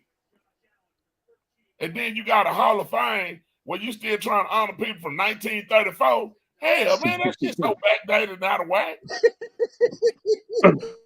Like they need to grandfather all them greats from back in the day. They put all their ass in and let's start that shit modern it, dog. Yeah, I mean at this point it shouldn't be that long. Over the Hall of Fame. Like I mean, they just recently started what they should have had in DISD like about 4 or 5 years ago. But my problem is it's too hard to honor 70 fucking years of goddamn 100 years of people when you only put in 5 or 6 people a year. You should have grandfathered something. No, well, they got caught up from behind with the bullshit. But let's welcome the homie Coach Ward is in the building, man. What's up, Coach? What's your thoughts on this, man? Man, I really was just coming to piggyback on positive Kimball basketball talk, man. Oh, no, man. no, I missed it. It was over. As bus soon as right I now. came in, Tyrant started. So I was like, oh, fuck. You want to go back to Kim basketball, right? Well, if Hey, you it want to was put some over. positivity on them getting them and Duncanville getting their ass kicked this year, but go ahead and talk about it. That's part of it. I mean, that's how the game go down. At some point, you got to be down. You set a standard. The fact that we're talking about it, I mean, they both done set a standard to where it's an expectation for them to be at the top. So, I mean, that's compliments to both of them. So we expect Sock to get their ass kicked pretty soon. I mean, at some point, it got to happen. I mean, it's our job to make sure it ain't soon. Yeah. We mid dynasty. It ain't supposed to happen soon. It's our job to make sure. But right. I'm watching House of Dragons, Game of Thrones, all that shit to find out when to know when the kingdom start falling. Mm-hmm. Yeah, for real though. Hey, J-Mac, one thing about it. Ty always said it. Mays done said it. I done heard him say it multiple times in my time inside. It got to end at some point. We don't think it's soon though. Nah. Yeah, it's y'all job to keep pushing it back to the end of the line, huh? Yeah, until some dramatic changes. Normally, it's when some dramatic changes and from within. Normally, all the dynasties fall from within. Yep. So even with the Kimball situation, you think that's normal? Like they just fell off. Yeah. I mean, I ain't. You know me, J Mac. I like with girls basketball, but Kimball had a lot of older cats. You know what I'm saying? Playing, and so if you rebounded from losing most of your key players, you know that's hard to do. You can't keep doing that over and over and over. Like the expectation, like Duncanville won 4 straight. If we keep it in the book, they won 4 straight. So at some point, it had to be some pups time, you know, because the thing about it is when you're rolling like that, it gotta be, like Ty said, it gotta be the selfless, get ready, my time coming type of mentality person waiting. So that person, when they get their shot, they ain't played a whole lot. They ain't been in that fire like that. You know what I mean? So a lot of that it's expected. You can't. I mean, you know, the Alito people say that was their year, the year we beat them. You know what I'm saying? Just keeping it 100. That was with Jason McKellen and all of it. It was the year, you know, whatever. JoJo Earl, that group. So I mean, that's how it go, dog. You got to figure out a way to get it back going. Yeah. You can't let it stay down when it's down. And you can't you like y'all was saying about them programs. You know, I don't keep up with it heavily, but Lancaster don't lose a lot of basketball kids, dog. Like I don't hear a whole lot about they got this superstar stud from Lancaster. That don't happen a whole lot. I don't. You know what I'm saying? Like that's a culture thing. You know, I mean Kimball too. Kimball don't lose a whole lot. Like I done been around Kimball basketball since 1994. They don't lose a lot of, you know, he was supposed to be the guy, but he transferred. I can't think of a name at Kimball that's happened, and we talking about 30 years. Right. You know what I'm saying? So it's a culture thing. It's bigger than the individual. You go into programs like that, I was included. Because when we talk Kimball basketball, you're right. When we talk Kimball basketball, that's really like DISD. We talk DISD and basketball. Kimball is the pinnacle of DISD basketball for sure. And I'm not even getting into wins and losses. I'm saying when they got a cat that's supposed to be a cat, that cat don't go nowhere. Right. You want to be the star? Go to the K. You may go there, you may not be the star, like Ty saying, but they don't go and leave. Like that's what I'm saying. But what I'm saying, but when they get them kids over there, and that kid came in as the man. Hold on, Grace. We gotta say when them kids move over there. When them kids move over there, because they do move over there. Because they do move over there. Don't draw snitch. They move over there. Now when they move over there, they do stay, and once they graduate, they come back and get jobs at that motherfucker. Hey, and they come back and work out there and do the open gym and like I'm telling you, man, it's a culture thing. It just is what it is, and everybody don't have that. That's not common. And that's what I'm asking you for. Say that one more time. I say, and that's the key piece. Is when you lose the disconnect to the past. And like in Lincoln, we've lost the disconnect to the past. Yeah. That's why Lincoln is what it is now. Where at Kimball, you can go to a Kimball game and you still see the coach that was coaching in the 90s sitting in the stand with his wife the same way she was sitting in the stands in 94 when he was coaching. Like that's a long lineage. So that means there's still some investment in some buying. Even when I leave her, I'm still invested in this shit. When you look at Lincoln, that's why that shit fell off. That shit ain't invested like that no more. It's no connection to what it was, and that's why it ain't shit now. And then when you start looking at programs, that's what I'm saying. Even with SOC has a great alumni presence, but the presence as far as in that particular sport of basketball is not like how Kimball is from me being an outsider looking at this shit. Like this Kimball shit probably need to be a 30 for 30 movie one day on the lineage of this shit. But I think a lot of that time too. I think a lot of that got to go with the coach too. You know what I'm saying? You have to welcome the past too. Well, I'm gonna say this, Grace. You can't be the coach at Kimball if you not like that. It ain't about the coach at a place like that. I'm saying with what Ty talking about. You don't get that job if you're not that kind of person or connected within that. That's kind of the point. They don't bring in an outsider or somebody who don't know how this go. You know what I'm saying? You look at the coach, it go all the way back to Graham. Then Graham assistant was Tubbs. The Tubb assistant was Goree Johnson. Then his assistant Snoop Johnson. Then his assistant Nick Smith. Like this, it's been connected the entire time. Yeah, like no other school is connected like that. Like, and so that shit's tied. That's damn near what you talking about. And again, y'all, that goes on the coach. The coach don't connect it like that. You know what I'm saying? But to me, it got to be a connection. The connection is already there because of the lineage that he just named is still all connected. The lineage, like SOC coaching lineage, doesn't go assistant, head coach, assistant go to head coach, assistant go to head coach. You lose a couple, you lose a Dyer goes to SOC. You know, this guy goes here, like the guy that's down there at Atascocita. Like this shit is a fucking lineage. Hey, they never have left for another high school job, dog. Yeah. Like we talking about since the 70s. They have never had a coach leave for another high school job or get fired. And I'm talking about, Snoop's situation. I don't count that. Like that's crazy. That's why it's still so connected. Everybody's invested. You still invested. And then the coach before Mays was a Kimball cat, if I'm not wrong, Emma. Yeah, Rodney Reed. He was born in 96. Yeah, and then Dyer was initially at Kimball too, right? He was assistant too. Like shit. Like that's what I'm saying. That SOC, the lineage doesn't go from like when it was Gales back in the day. Who was the assistant under Gales? You know, like, and then that was like if it was like Gales to Todd, then Todd to Ward, Ward to Grace to B-Rise. Like that shit all connected.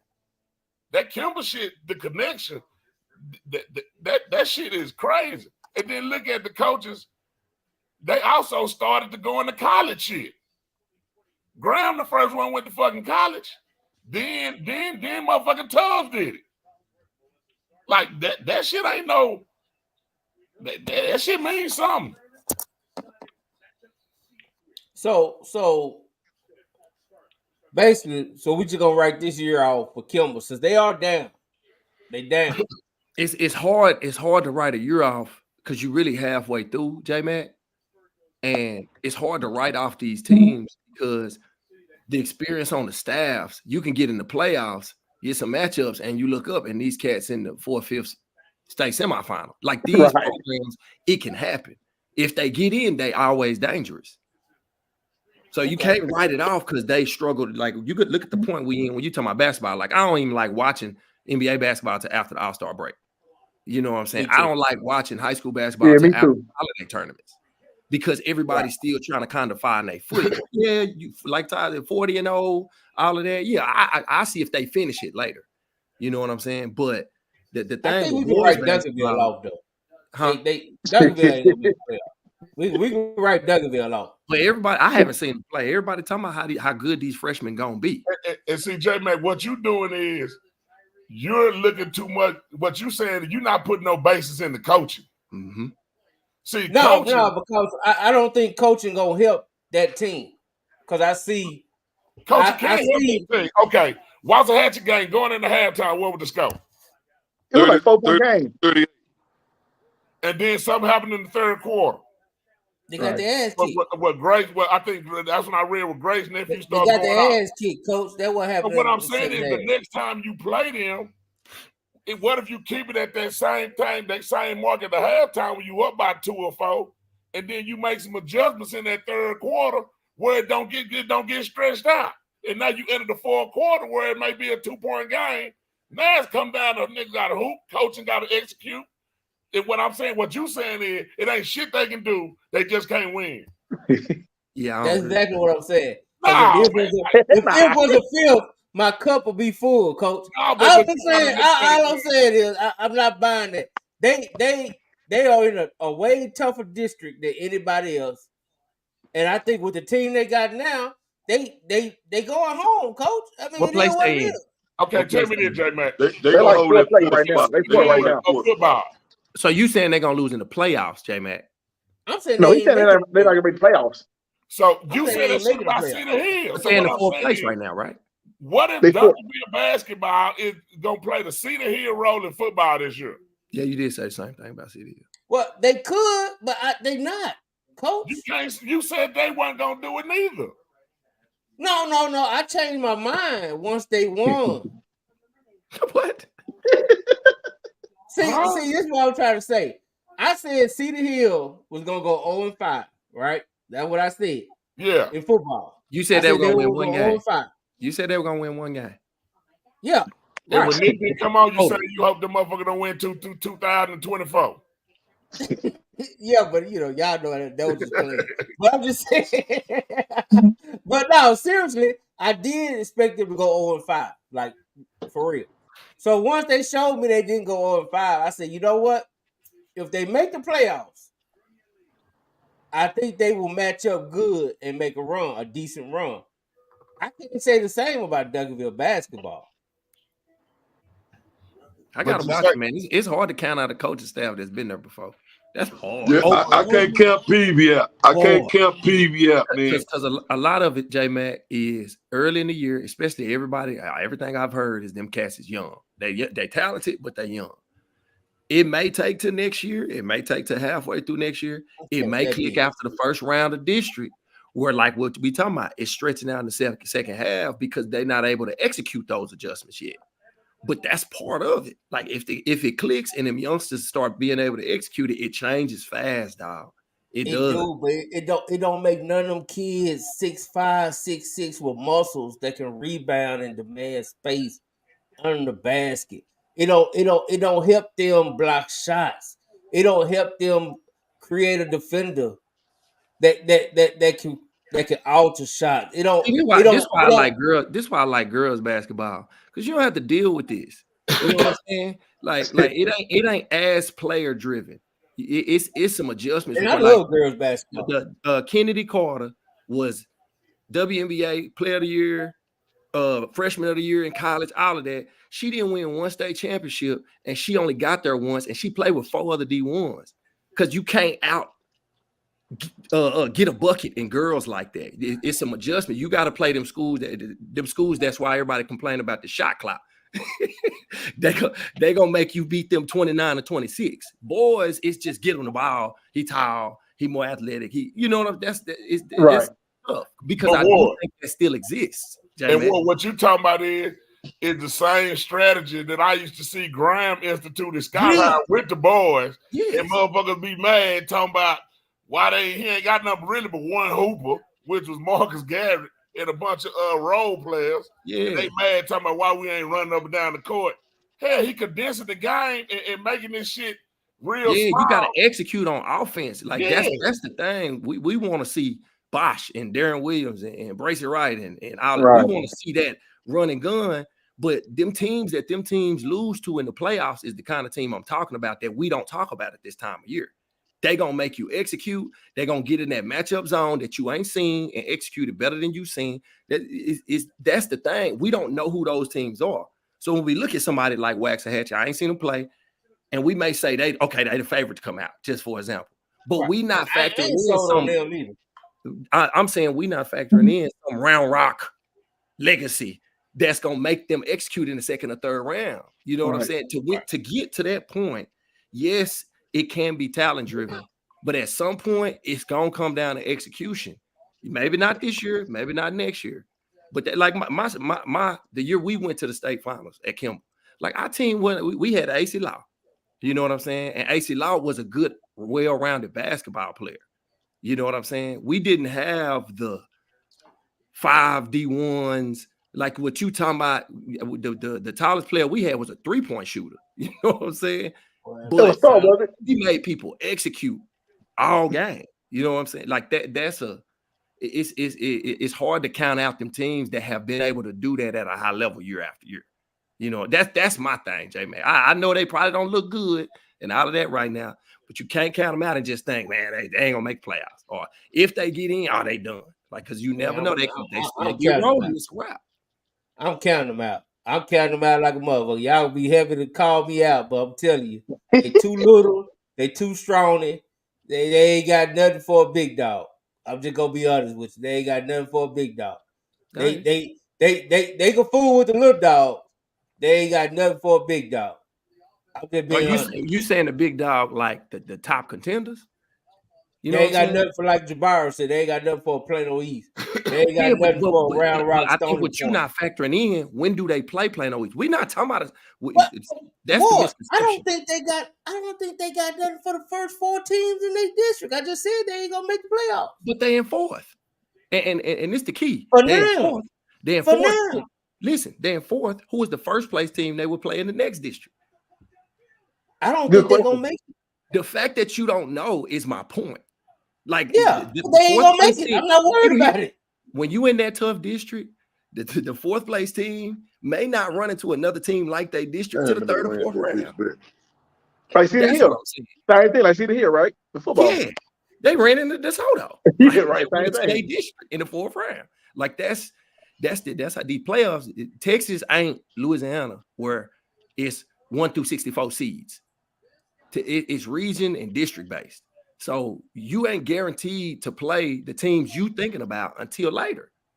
Okay. Now, sometimes you end up in, you get a draw like that, but it's tough, dog. I can't count them out. I definitely can't count out Peavy now because I don't watch them play. I'm counting them out, but I lean on to my basketball here. That's why we got Doug on, Jabari.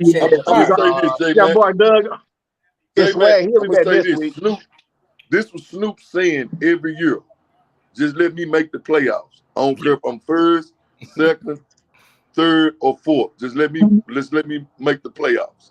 That was Snoop used to say every year.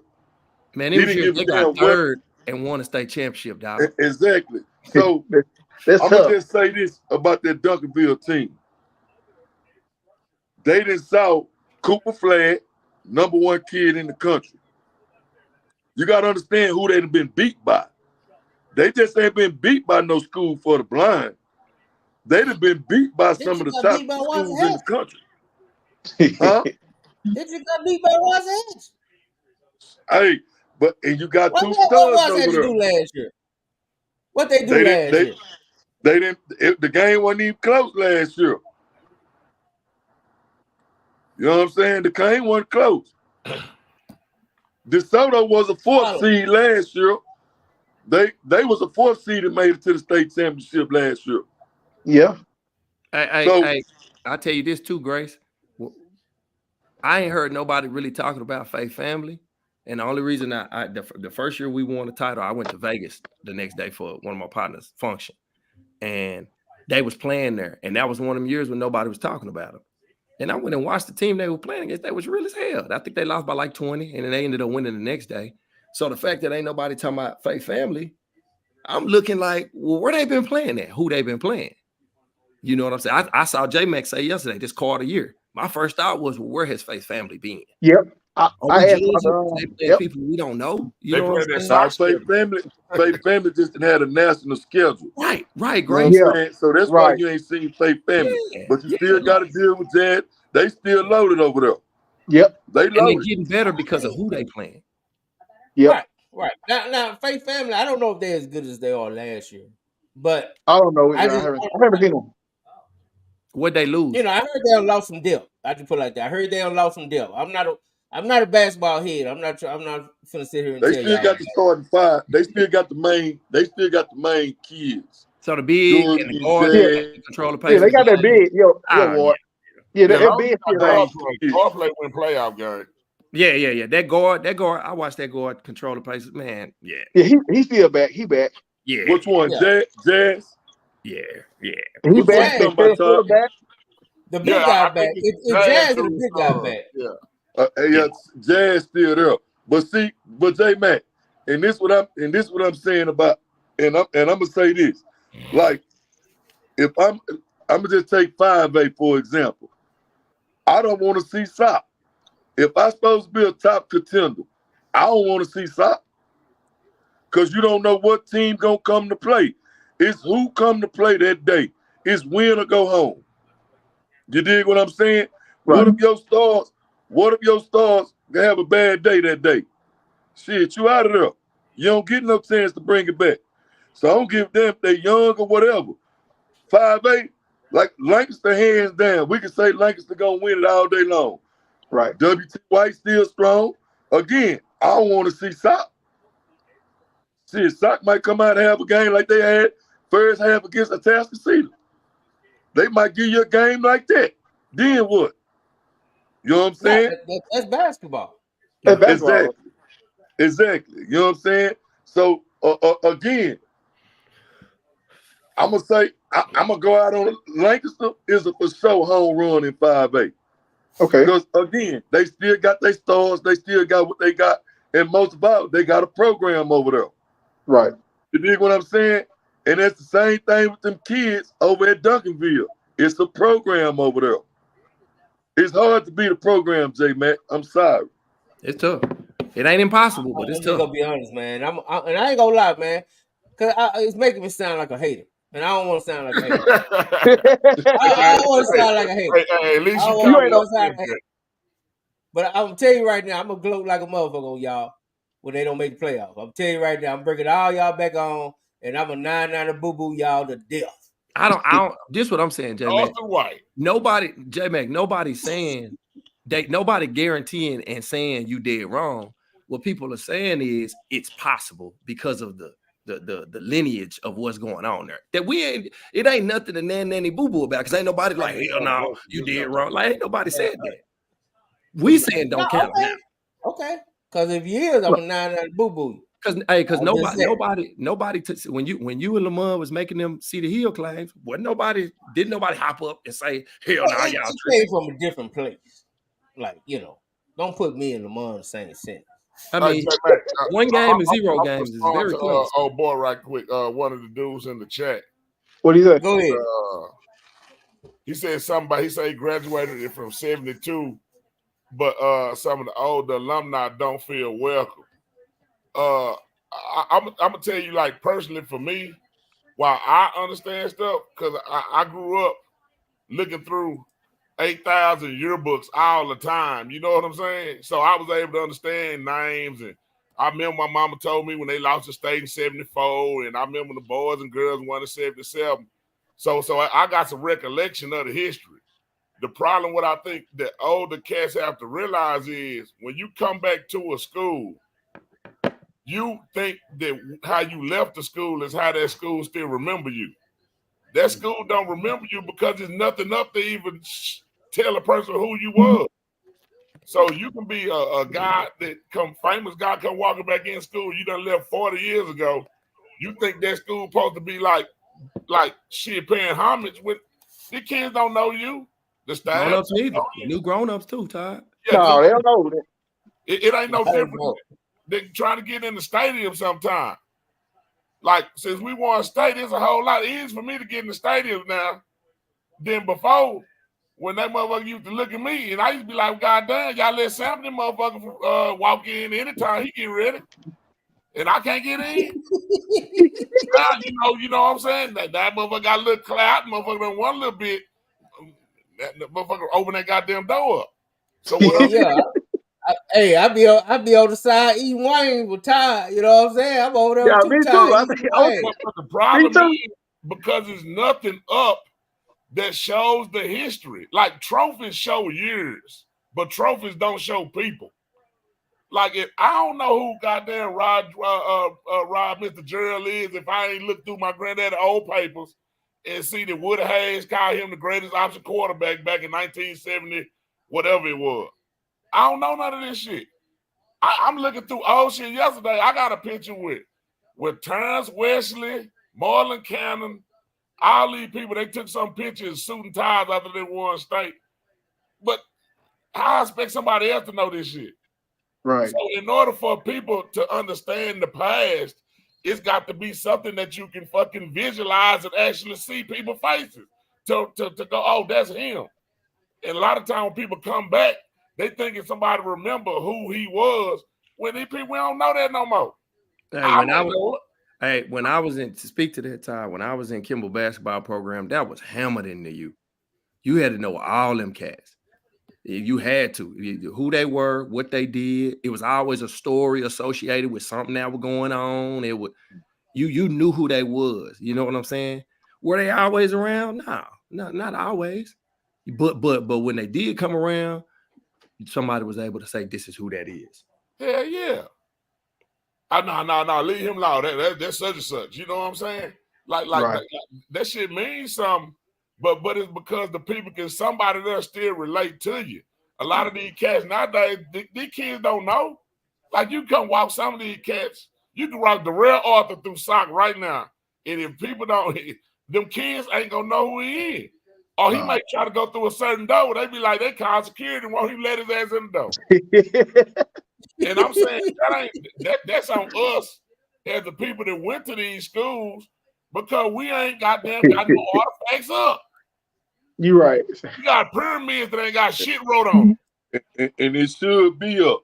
But just like that picture you talking about, Todd, we've been trying to get that picture hung up for 2 years. As Coach Grant. Coach Grant gave us that picture before he died. Todd, we got that from his wife. Yeah. You know what I'm saying? But it's so much of a hassle to get stuff hung up because you got to go through the district. The district got to come in and do this. It's just so much of a hassle. I just don't think, like, we don't be wanting to go through the hassle of getting that stuff hung up. You absolutely right. We've been trying to get stuff hung up. Yeah. Say Emmett and the dude, I didn't even know this dude. He played for Minnesota Timberwolves. They were saying why they picture one hung up at Carter. And like I'm saying to myself, like, man, y'all gotta go through the channels to get that stuff hung up. Should it been hung up? Yes, it should have been hung up. Should the court been named after Andre Emmett? Yeah, it should have. But it's proper. You got to go through the channels to go through that. You know what I'm saying? Like when people ask us about this type of stuff, they ask us all the time, hey, what is it going to take for us to get this hung up? And once we go to telling them the procedures, once we go to telling them the protocols that we have to go through, I don't want to go through all that. That's too much. We shouldn't have to go through all that. I get it. But this thing too, though, Doug, what us as people got to stop doing is this too. We got to stop wanting everything done for us. And if it's that goddamn important, then goddamn, let's get it put up on our own. Right. Okay. Yeah. Okay. I'm glad you said that. I'm glad you said that. We came with our own money. We said we was going to put it up. The district told us it's against district policies for us to bring in an outside contractor to hang up anything. Bro, we tried that. Yeah. We tried that. As Betty, as the alumni, we have tried to do that. It's money set aside to hang up these pictures. They won't do it. But also they allow somebody to pay for the goddamn water to get tested. They did. My uncle paid $5,000 for them to come test the fucking water for lead. The motherfucker didn't trip then. See, but you know that was the back room. You know, Yeah. but you know that they gonna let you spend shit like that because they feel like they don't want to spend it. Then what happened? What happened once Unc did it? It cost them a whole nother $52 million. Well, that's the thing about that. That's the thing about that. Really, the whole building should have been knocked the fuck down because, like, this shit, you put nice shit on top of old shit, the shit gonna blow up. Yep. But hey, I look at CNN and Fox sometimes News. you trip. Yeah, your uncle Todd should have tied in when he said, "I won't pay this $5,000 to test that water." It should have been some conditions on that. I'm gonna pay $5,000 to test that water, but we got to go look at who names we finna hang up in the gym. You know what I'm saying? That's how you do that $5,000 he paid got us $52 million. But then what I'm saying too though, J Mac, and this is what happened when you wait so long to start naming shit. Now you finna get into a battle on each fucking generation gonna want something named after the particular guy when they was there. Yep. So now that's what we ran into. We ran into that problem. Like the field practice field. The gym, you know, it ain't never been named, but Coach Mays done won 4 fucking titles in that motherfucker. Right. Soon as we said put Coach Mays' name on the gym, them niggas looked at me like I was crazy. I said, y'all, how you not name this motherfucker after this nigga? He done won 4 state championship. Right. How you That's non-negotiable. Coach Mays? They call it the alumni arena or some shit. I'm saying you can name the court after. Well, you can name the court after Coach Mays. Like Sprague is still Sprague, but it's James Jones Field. Duncanville is Reginald Samples Field. Yeah, it's not Reginald Samples Stadium. So you can like in Coach Mays, and I ask Coach Mays all the time. I say, hey, would you trip if we put your name out there to get the court named after you? He always downplay it, but he should want that motherfucker named after him. You know what I'm saying? It's only right because at the end of the day, 4 state championship, you put Coach Dye's name on the floor and he only won 1. But that's how he should feel. Greatness don't trip on that, Grace. They understand that other people go. Other people give you your nicknames. Other people give you your flowers.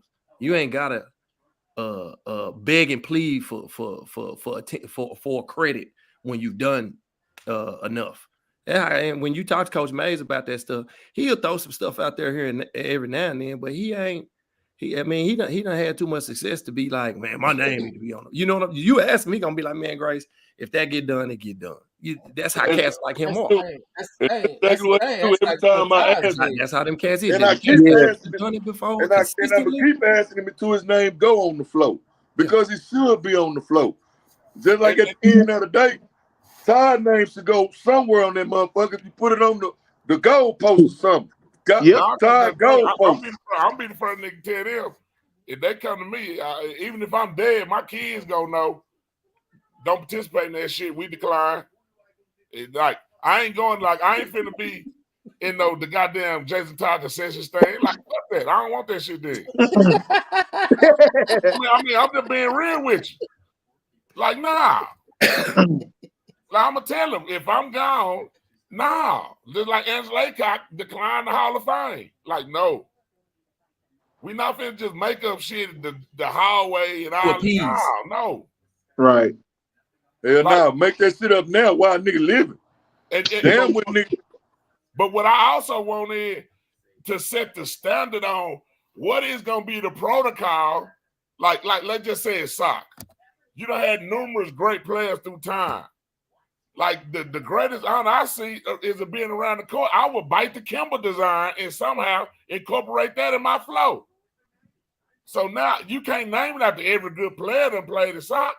But what you can do, you can honor each particular player and each outstanding coach somehow within the gym. Yeah, Right. because it's plenty of room. It's plenty of room. Yeah. That's the thing about when you do it like that. It's plenty of room, dog. Yeah, you can put a nigga name on top of the concession stand. I don't give a damn. They give a nigga something. Ty said Give a nigga something. So Ty, what's acceptable? My for you? Gatorade machine or something, huh? I mean, at this point in my career, and I had to talk with somebody already that at this point in my career, I ain't close to done. I ain't done yet. So I ain't talking about the fucking ending. And I don't want to be on. I ain't old enough. I ain't done enough yet. In my own opinion. But when it's time, like we not just finna throw some shit out there. Nah, just to appease nobody. Nah, I rather my legacy live on in the memory of those that I affected in their life. So hey, J Mac, so I just saw Jabari post 600 wins. So I saw that the other day on social media. Yeah. And you know, my fact checker kicked in, so I pulled my phone out. I'm like, damn, let me see what Mays ranked. So I said, nigga, Robert Hughes at 1300. I said, damn, Who had 1300 some games? Who had 1300? Robert Hughes. God Man, I damn. put my phone back up. Yeah, I he said, was the head come coach on, man. in slavery time. Shit. God damn. Yeah, Robert Hey, Hughes. Robert Hughes. Hey, I pulled my Robert phone Hughes out. had Curtis Jefferson, his He is point the guard. number one in the nation. 1300s. And How many state rings he got? He got like 4, don't he? He got like 4 rings, don't he? Yeah, he ain't got no whole bunch of state Nah, he titles. ain't got a lot of state. So that was the knock on him over there. That he won a lot, but he I didn't. want to say it's 2 or 3. Oh, I know 3 or 4. But he won I some thought in Ira Turner too, I think. I think he got 2 for sure. I know he got 2. Dunbar, right? Yeah, with At Dunbar. Dunbar. Yeah, and he won some at Ira Turner when they was in the PVIL league too. I know he got a lot of wins. I know he got a lot. Yeah, I know. man. But that's what I I'm looked saying. that up and I saw that 1300. I said, "Oh my lord!" Like this So- 600 is crazy. So- You so talking when about it's you- more Yeah, than double. yeah. Hey, so when We y'all thought really 600 looking was at crazy. accolades, Damn. and let's just say you want a way to honor players throughout the history of your school. I mean, then you got to set a pecking order. Like let's just say if it's basketball, the highest honor probably is McDonald's All-American, right? Right. Right. I mean, then you have other. I mean, do you honor other All-Americans, or do you just say McDonald's the All-American status? You got All State, you got all this, all that, and then to me, you got to set an umbrella. Okay, when the kid coming into the school, no, well, damn, if I get to this, my name gonna be up there, And it got to be clear so they know that's the it's standard. clear and explicit. Like now, I do know the 2000s. They do have banners. When we was at the old school, I do know Mays have banners with those kids' name on it. Like with Darrell Arthur, Jarrell Hastings, Brendan Jones. I do know it is banners with their name on them. I just don't know why they not up in the new gym yet. But we do have those The banners. color don't match. But the thing is, to me, when you put it up, you've got to make sure you put it up going back to the beginning. You can't start right there because what's gonna happen is when little junior baby that hooped back in 72 that won state, he like shit, I was all state too. What the fuck my name? No. It's all of them. The 74 squad, the 77 girls and boys. Then you got the 92 squad. No, Then I'm it goes talking about on. individual honors, Doug. I'm talking like when you said Oh no, I think they just named. He just got their names on the banner. I'm talking about, so that's where the problem starts. So that's why, to me, I'd rather let's get all the shit down packed and wrote out the right way, and then let's go all at one time. Hey, so that actually happened. One of those chicks that those women that played on one of them SOC championship teams, she coached at a school, and I want to say it was the year before last year, and they came to SOC. She was an assistant, and she came, and she was hot because she didn't see no girls' pictures up. Like I'm talking about Grace, firing hot. Damn. You know what I'm saying? And so, like Ty said, what was that? Who was that? I can't remember who it was. I want to say the school was it was Dandrick Jones' mama. That's who it was. Yeah. He was hot. They was in auditorium. Hot when they walked in, hot when they finished the game, and she left. Like hot. Because Yeah. she like, where the girls' pictures at? You know what I'm saying? She was mad. So like Todd saying, that does happen if you don't start from the beginning and make sure it's all covered, which is a way to do that. You know what I'm saying? I think that happened 2 years ago, matter of fact. I remember that. Yeah. I remember that. So that's the standard, because like I'm just big on set the standard. If the kid reach the standard, bang, he go up there. Everybody know what the standard is. What I ain't for is like the standard to adjust based on the motherfucker making different requirements as the shit go. You know what I'm saying? Yeah, and it's crazy that we're talking about it, because if you go to WT White got like on one hallway, they got all the kids that were all Americans that went out to college, that went to the pros. They got all their accolades on one long ass hallway over there at their school. So I don't see why we can't do it. You know what I'm saying? We got Gary Bird that got all the stats. Yeah. You know, it ain't like we ain't got nobody that got it. It's just like I say, the red tape. Yeah, I just want the archive written out. I think that's the most important. If you got the archive written out, everything else easy to come by. But like when you ain't got the archive written out, shit, you gonna start somewhere and then somebody else gonna be tripping. Yeah. Go. You honor 72, then 52 gonna be mad. They gotta start somewhere, and you might well start with the president and then work your way back. You can't. I mean, you can start at the president on some of this stuff, but some of this stuff they need to just go and start, like figure that shit out. Like I really was trying to come up with something. I want to know every kid that had went to college. Let's say in football and soccer from back in the day. I wish it was a timeline outlining that shit back from back in the day, all the way up until now. But that's some hard information to come by. I have to really go Gary Bird mode and go look up all the signing days in the newspaper archives and all that type of shit. Yeah, get some research on it. Hey, I got a question for you, Coach Ward. What's up, man? I know you love you like me. You like watching girls basketball. When is DISD gonna get another really good girls basketball team? I know Lincoln was the last one, I believe. Lincoln this year, it's kind of like what you were saying. They probably are one of the main contenders. It's just gonna be about whether or not they can handle them kind of games I'm talking about. And they got depth, and they got size, and they got point guard, and they got guard play.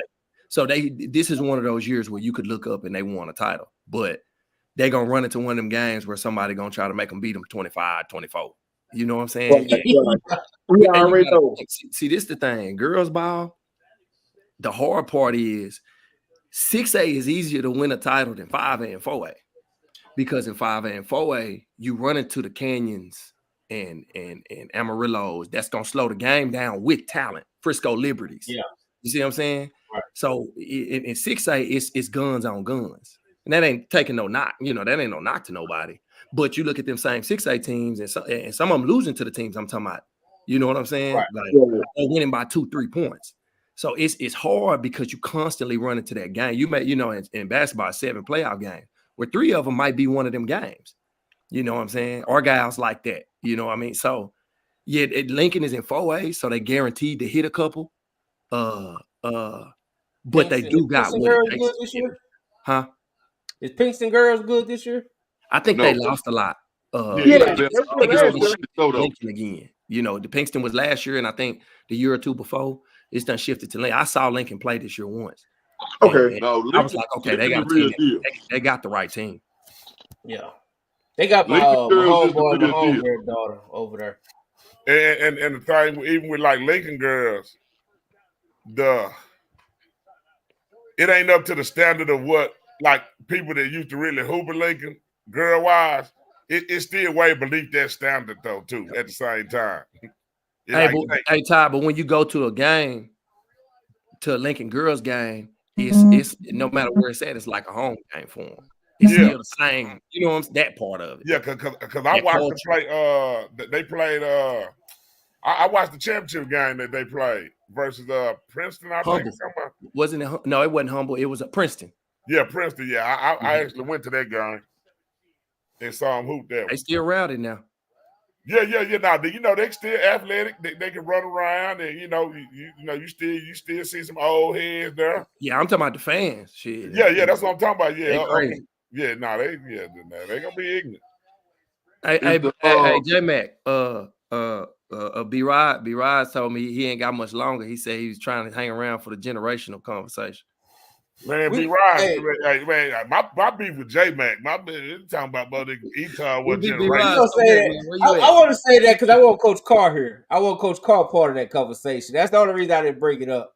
Man, I don't care about Coach. We ain't worried about no damn Will Carr. He missed the boat. Tell him make some generational shirts. Hey, this ain't Michigan. We ain't holding nothing up for him. Yeah, should have been here. All right. Well, he celebrated. This is his alma mater playing in the championship. Yeah, like J Mac. He down in Houston. He celebrated. Like, this what I'm trying to tell you though, J Mac. If a dude is a McDonald's All-American and easily could have been, I mean, like a Division I Power 5 major at any school in the country. In multiple sports. Hey, Ty, in multiple sports. Yeah. Like I swear to God. And this back when I first got the Lincoln, I didn't know no better. But I had made like a little recruiting profile sheet and all this shit. And I really I went and took my own money. I made a whole bunch of VHS tapes. I said I took the top 50 programs in the country. I got the addresses, all that shit, and mailed them tapes out to all them schools. I tell you not. Every one of them 50 schools called back and asked me, "Hey, Cole, who is this Byron Eton?" I used to have the voice messages of all of them on my cell phone. They would all call me back, but in that era, it sounded like recruiters are the devil. You don't mess with the recruiting services and all that shit. But sorry, like J Mac, this dude a grown ass man. What was his stat? How big was Byron? Byron senior year, 5'9", 5'11", 225. Yeah, he was big. No, it was like he was grown ass man. Say, man, when this dude wasn't playing, like them kids didn't touch shit in his locker. They wouldn't even touch his helmet. They wouldn't touch his shoes. That shit sat there like it was fucking like in a museum or some shit. Hey, man, like I ain't bullshitting. Motherfuckers on his recruiting trip to Oklahoma State, motherfuckers were trying to get him a plane ticket to fly back in to play against Madison. I'm talking about like up until the last of the hours, like Carl, shit, they tell me I pay for the fucking motherfucker, like I pay for the ticket. Like I seen this dude say, man, like this dude was a grown ass man. I say this, J Mac, how many people can we name? We can go to 90s because the 80s is always hard, but you can say the 80s too, that had Power 5 football and basketball offers. How many people? Well, I'm saying. I can think of 3 total. Yeah. No. I mean, I get it. Like I said, I'm glad B. Rise came back in because I thought he was talking football. I didn't know he was talking overall athlete. Yeah, because today, J Mac, let's be real. Like with Eden, besides football, shit on that court, he was a dog on that court too. And what he went to school for and was done. That's what I'm saying. So I also look at Lindy Holmes. He went to OU, but he could have got a scholarship in basketball as well. Kevin Efon. Quarterback. Yeah, him too. Kevin Efon played basketball and football at Arizona when Arizona was. BJ Ward did too. Nah, not basketball. He ain't have offers like that in basketball. Nick did. Nick actually almost went to Arkansas to play for Nola Richardson. That's why he didn't go to Miami till late, because he was thinking about going to Arkansas. And you know what, Coach? Y'all gonna disagree with me on this, but we talking football and track. That's like the IT mud run. The gym. Yeah, Nick was a 360 windmiller, dog. Like, yeah. Hey, Nick was the final cut of the McDonald's All-American game, man. Yeah, Nick could play. Now, was he Bosch? Nah. But yeah, Nick could have played Power 5 basketball for sure. Yeah, J man, you tripping, man? Hey, like Eton, man, like say, man, I got so many stories, boy. Like, say, man, like that motherfucker was so cold. When he had his son, my only request to him was, please let me coach him. Unborn. Damn. No bullshit. Hey, look, Nick. Oh, hey, Nick, I'm sorry, man, but hey, anybody showing to me, I'm taking shots at. Hey, man. Hey, J-Mac, throw them 2 wars in there, man. You throw track in there with Nick and BJ too, man. Hey, see the other cats y'all talking about, you throw your track out the window. You can't with track cats too now. Yeah.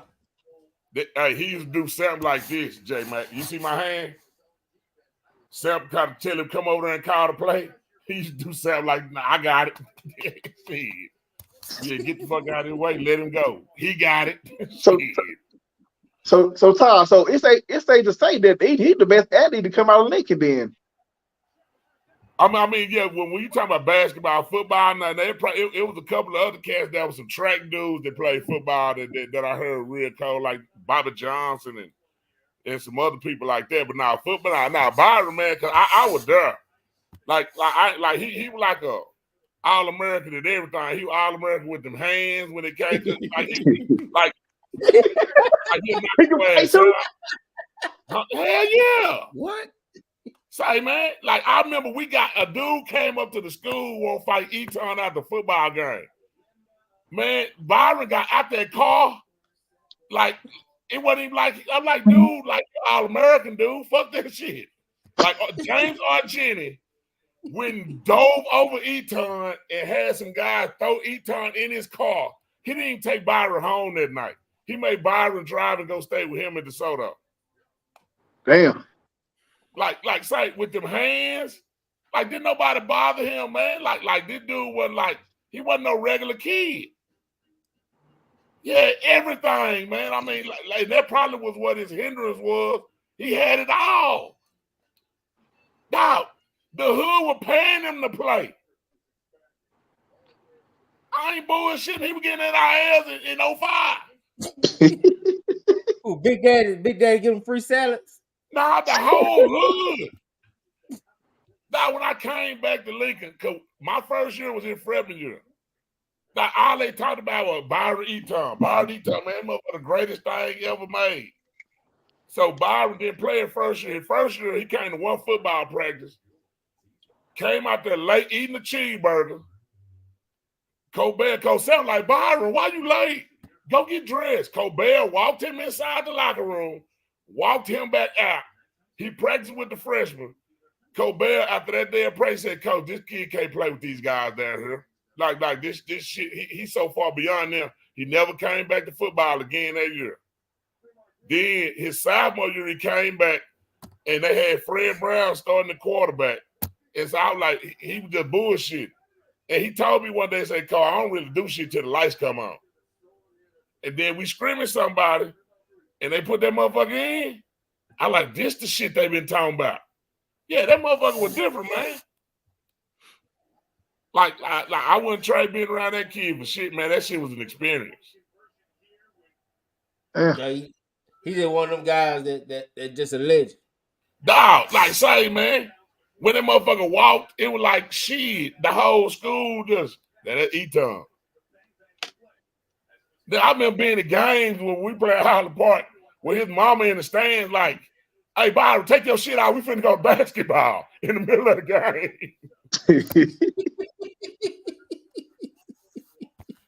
Hey, man, you can't tell me nothing about Byron Eton. Like that, hey, J-Mac, like shit.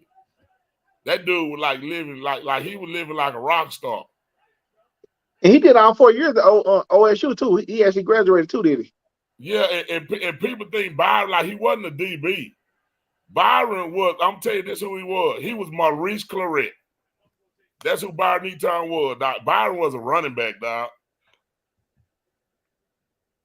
That dude was a running back, dog. Like he never got tackled in practice. Like he never even practiced offense, J-Mac. The year we went to state.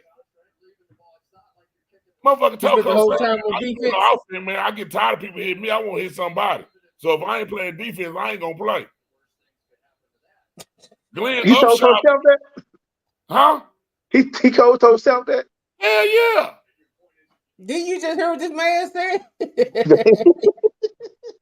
Say, like, I ain't playing.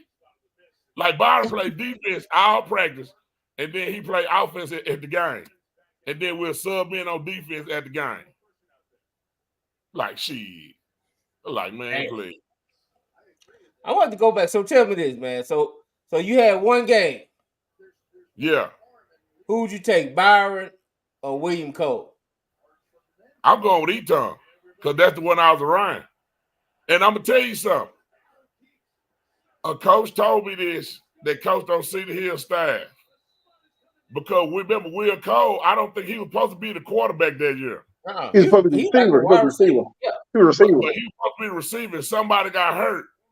And I heard they had a meeting that said, man, we finna do kind of something what Lincoln did. We just finna put our best athlete at goddamn quarterback. And that was the next year. But he talking motherfucking dog, man. If he could have stayed around 5'10", 200 pounds, like it was no stopping that boy. But he was playing football in bad, like he was hooping as a senior at 225. They went to But he state that already was year, pretty. didn't He they, Ty? Or already was that was his pretty. junior? He already was pretty stocky though. He already was pretty stocky. Hell yeah, he was fat. Yeah, that stocky big. He was stocky big. He was like one of them old men, you know, like the old men you go to the court and you like, damn, that old man that fat motherfucker got a first step out this world. That's how he was. I like to say, man. I knew he was. I'm not saying he wasn't good. I knew he was good. Like I said, I just always, and I still do. I respect all the Eton stories, but I just saying, man. When I saw Sergio, I just you was my bad, J Mac. I just saw when I saw Sergio, Sergio was dog too. Year, and we played Sergio. We played him in Foster. And his freshman year, he was like playing defensive tackle too. He was just like, just playing to be a football player. And Byron had broke a play, and Sergio had caught him before he scored and got in the end zone. And I started telling our recruiting dudes that the number one dude in the nation in whatever Sergio class was, I was like, Sergio Kendall will be the number one player in the country. Like he was that good though. Like, and I'm a Sergio fan. Like, if I could have had Coach Sergio, like shit, Sergio would probably be motherfucking one of the top 5 linebackers that played in America. I mean, in NFL. Yeah, I mean, he was just crazy. Like Sergio's like, he's the only dude I've seen that can run for 200 yards and have 13 tackles in a game. Yeah. Solo. Like, Oh yeah. I ain't talking about running to the pile and putting your hand on top and get your name called by the dude on the speaker. Like, actually made the tackle.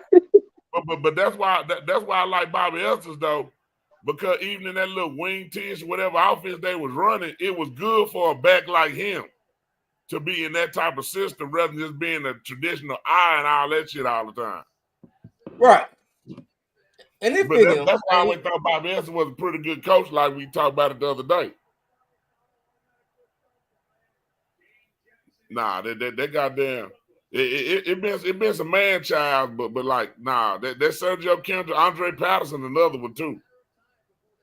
Yeah, I was just for to ask you, man. Well, because I think Byron Norton was the greatest athlete. Like, that's just me. I thought he was great in 3 sports, not just 2.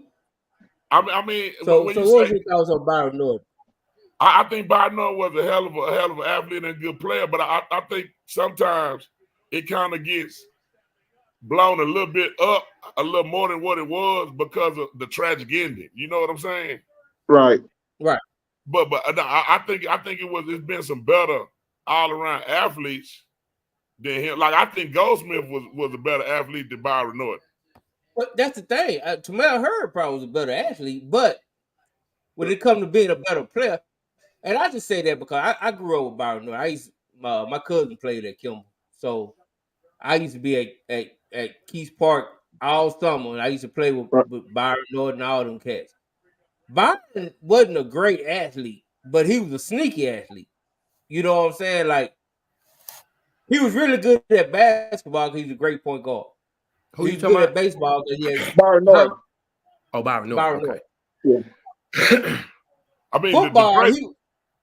The best sport dude I can think of, J Mac, in probably in the last 25 years, is Austin Jackson.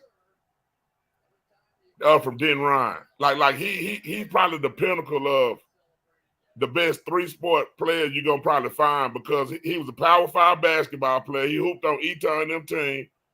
So he also was a Power 5 football player. And then he ended up just going Major League Baseball, and he played for the Yankees. So he was like a legit 5-star, like Power 5 in 3 different sports. I'm pretty sure he could have did something too. He was damn stud. He found them that AAU team with the Mustang that he was on. They had some like Wesley Johnson, the other dude from Louisville, the Booker dude. They had Gary Flowers. Like they team was loaded with athletes. That was the hell of a team they had with Mustang. Yeah, so you didn't think Byron, but Byron could have went P5 in basketball, football, and he was gonna get drafted in baseball.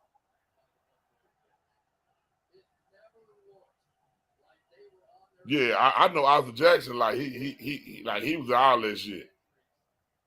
Okay. But you know, Byron Norton was cold. Shit did his own right too, though. Shit, he was cold too.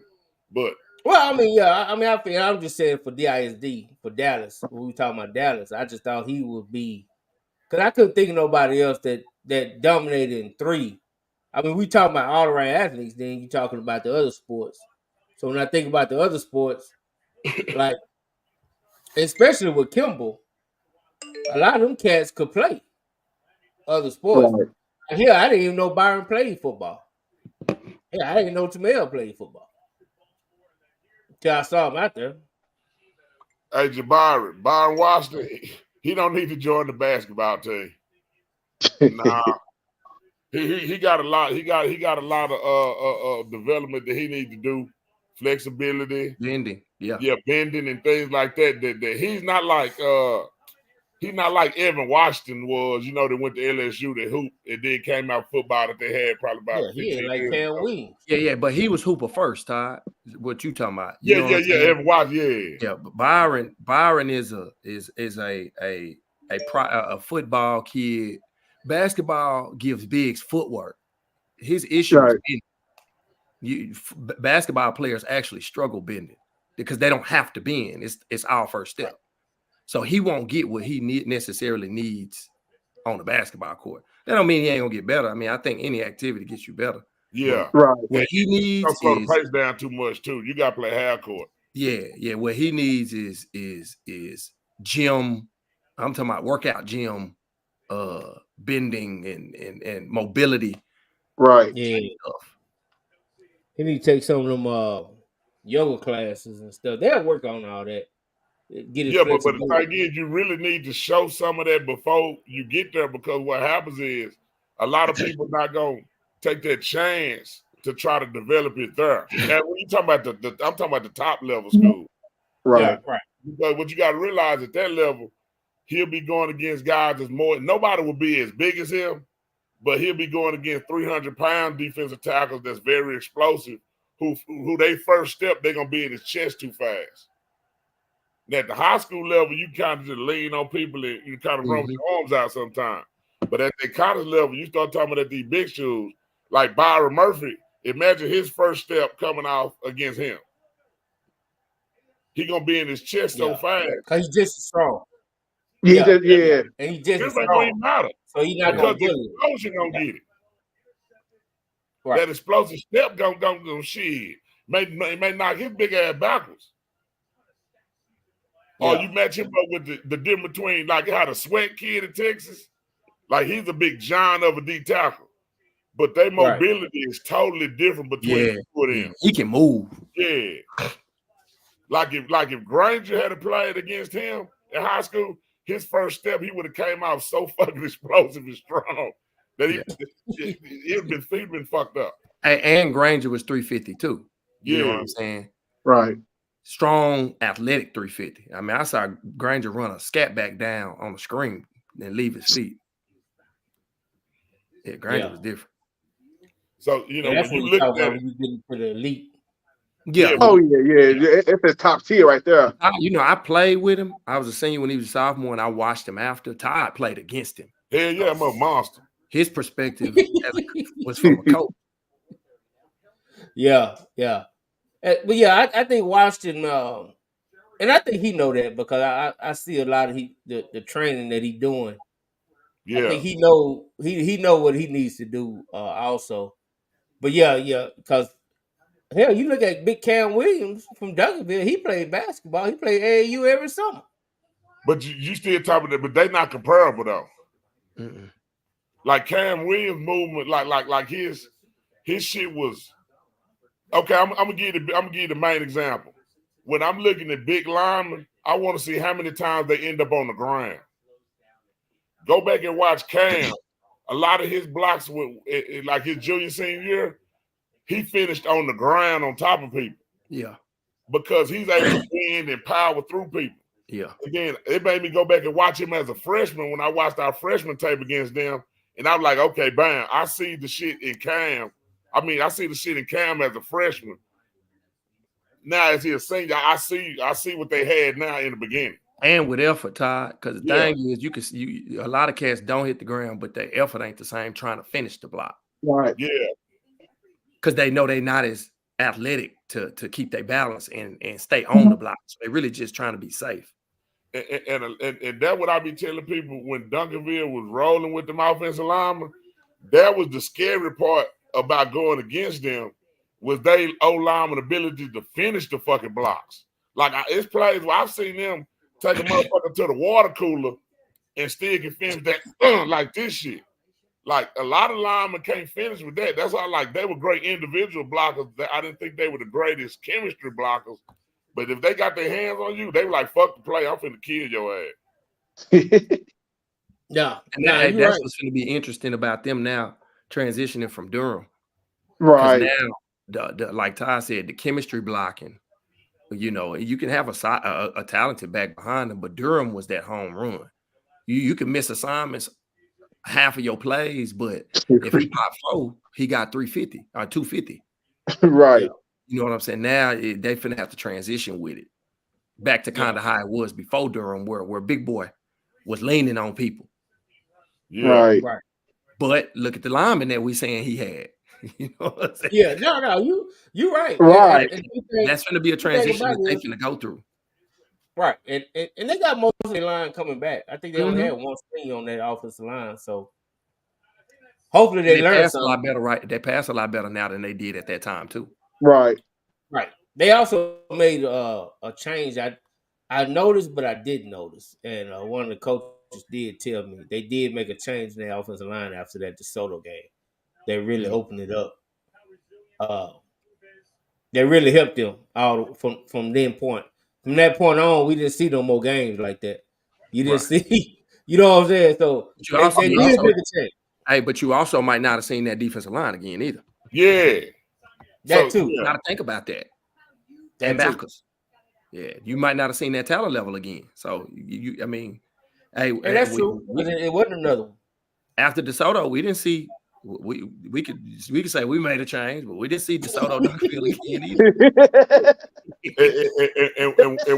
and what I see when I looked at DeSoto and kind of like have kind of wrapped him up this year for what I thought about them, they look like a team that has played together like for 10 years.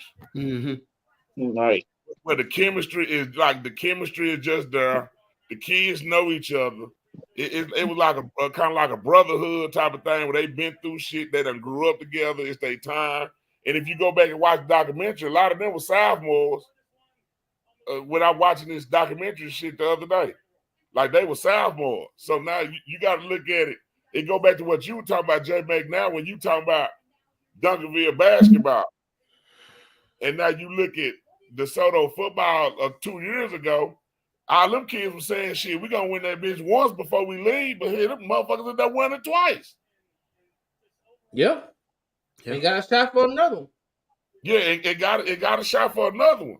And so, but I'm saying, when I watch them, they wasn't just like the most overly powering team or the most dominant. They just played well together, and they like it was just they just played as a team.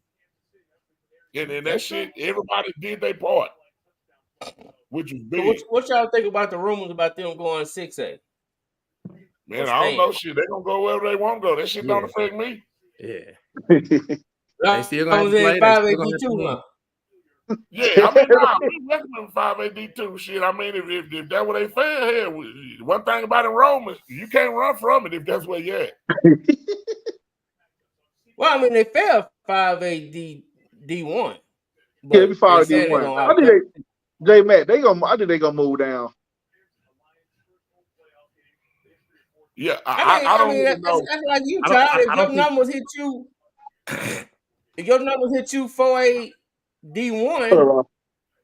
would you opt up to 5A-D2, or you go on back down to 4A-D1 and go fight? I probably believe it because I saw the Carter shit. I think that shit backfired on them. I probably believe that they play wherever you at. Because the thing about people can talk shit, and a lot of people can talk a lot of shit, and a lot of people talk a lot of shit about different people championships. But let a motherfucker DeSoto come down and win 4 in a row. I guarantee you, ain't nobody in DeSoto gonna be like, oh, this just big, this little 5A ball championship don't mean. And that's what they used to say about Cedar Hill. That's the same shit motherfucker was saying about Cedar Hill winning 6A D2. Man, I'm at D2 shit weak as fuck. Motherfucker don't give a fuck. When you a champion, when you win a championship, motherfucker, all you worry about the medal and the ring. That shit look the same than where you at. Because J-Mac, the thing is, I think them coming down and going up is about other sports. Because I don't think it changes in football. Matter of fact, why would it be about other sports? That don't make no sense. I don't think it make no sense. I don't get that because if it's about other sports, they would go down. Right. That's what I'm saying. Right. I think that's the thing. Like thinking about the collective. I'm not saying whether they gonna go down or go up. I don't think it's a football thing because football is the same. 5A-D1 and 6A-D2. One kept talking about how weak the road is in 6A-D2. Now he was saying it about Cedar Hill, didn't realize he was saying it about himself. You know what I'm saying? But so I don't think football. It is what it is. That's more like Todd said. It's a pride thing. But I think the other sports take away girls basketball. I think that's where now some sports may all of a sudden be contenders. Now you putting DeSoto in 5A versus Lancaster and Kimball. You see what I'm saying? Right. So now it ain't playing East and Duncanville and so forth and so on. Not that that's easier, but really the basketball, if you look at it, they just won the state last year. So basketball, football, track, they should be fine. Mm-hmm. Yeah. The problem is dropping down in baseball. If they come down in baseball, they probably gonna still get their ass whooped in baseball. Volleyball will be the same. Probably get their ass whooped. You know, I mean, soccer the same. Soccer, you know, like sports. You probably ain't. You know, that you shit ain't good. You ain't good. Yeah. Right. Yeah. Because I mean, Red Oak, I'm pretty sure got people that kick a soccer ball pretty good. Yeah. Right. and the tough thing is, I don't know if it's changed, but they did have a couple of Division I girls players. One of them used to train with Rod Jones. But the way soccer is, she couldn't play for the school.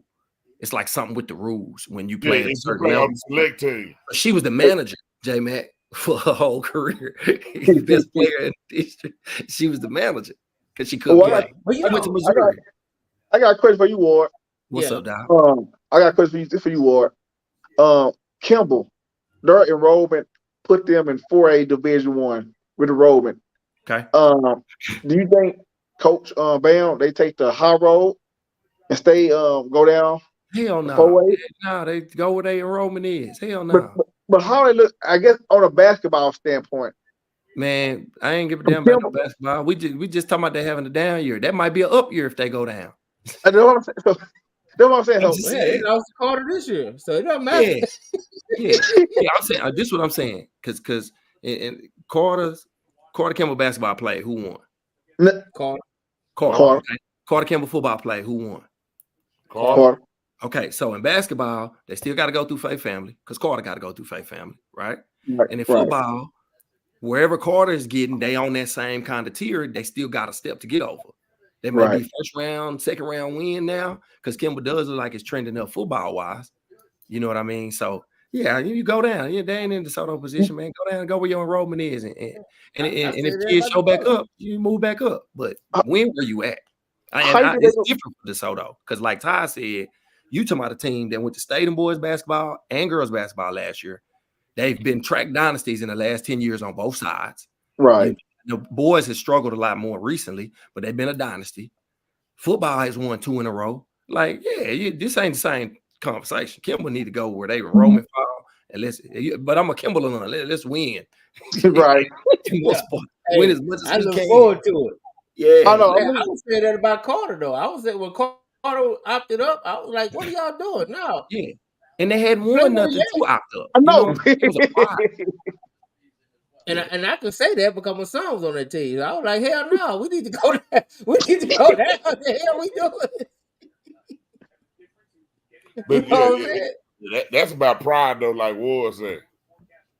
That's about not thinking the championship ring in each classification don't like you can make it if you want to. Like you can win 1A and make your ring bigger than the 6A ring. Yep. I just want the ring. We can figure it out. Let's just get the rings. Motherfuckers want to be a champion. Right. Kimber done left us, man. Now we all alone. Yeah, you still got my man Jack over there. You got Seagoville. Seagoville. You got I'm not just Oak Cliff, man. I'm talking about just ain't nobody Oak Cliff to play no more. It ain't. Damn. You play on Pleasant Grove schools now. Yeah. Samuel. All that. Yeah, Samuel then. Oh. Yeah. Nah, it's tough. It's tough, man. Yeah, maybe we get out here. I want B-Ride to leave us again. Hey, maybe Carter. I thought Carter would have probably called to try to play us, but I guess they didn't want that neither. Would you play Carter? I don't know. I gotta check my palm pilot. Y'all at least should be scrimmaging. Like, ain't no way in the world you can have a champion that close. We're not to scrimmaging, you. man. Why not? Nah, no scrimmaging. What you get? You don't get nothing out of it. Hey, when y'all see our schedule this year, y'all gonna be like, man, these motherfuckers crazy. I saw you called out the Louisiana team. I didn't call out nobody, man. I asked for somebody's phone number. Hey, well, all I know is when you did that, my phone blew up. Hey, my phone was blowing out too, man. Like you get the number, man. About 13,000 people sent me that dude number. I'm like, fuck you know. I had 3 or 4 people sent me his number. Man, I didn't even know what to do. So Tom, are we done with the Stock and Duncanville game? I don't know, man. You won't know until we release the schedule. Are we done with the Stock? It's hard to be right because stuff files through, man. Like we were supposed to play last time. We were supposed to play Alito week 3, but Alito got a 9-team district when the realignment dropped. So now we looking for a game, and we talk shit and got DeSoto to take it because at first they wouldn't take it. Yeah. So you don't know. I want y'all to play North Raleigh. Man, we don't give a damn what you want, Nuke. Yeah, I want to see some Don Crowder and some Mesquite Horn. Actually. Yeah, that's what I want to see, man. Oh, that'd be a good game right there. Yeah, why they don't play each other? The fact that you just named them, they need to play each other. Like a Den Ryan or somebody. They need to play. Now they need to play a game. I want to see y'all play like a Highland Park, a Den Ryan. I heard Cedar Hill was ducking that North Crowder smoke. I ain't gonna start no rumor. Don't start that, man. You know they like to fight over us. I ain't gonna start no rumor. Damn, that's what I heard though. Look, this like Todd said on Twitter, man. Just because you trying to play some other people don't mean you ducking. Now some people duck, but like it's the people that probably want to play soccer that might say Sock ducking them, but when they see who we playing, can you say we ducking you when you see our schedule? You know what I'm saying? Like, yeah, for I'm real. with you, man. I ain't here reporting the news. I'm just saying. Hey, we traveling too. We going out. Oh man. Yeah, we're gonna be like Faith. no. We won't be like Faith family. Yeah, we ain't gonna play Damn, no home man. game to a district. Oh, Damn. hell. Damn, I gotta get a damn oil change and everything now.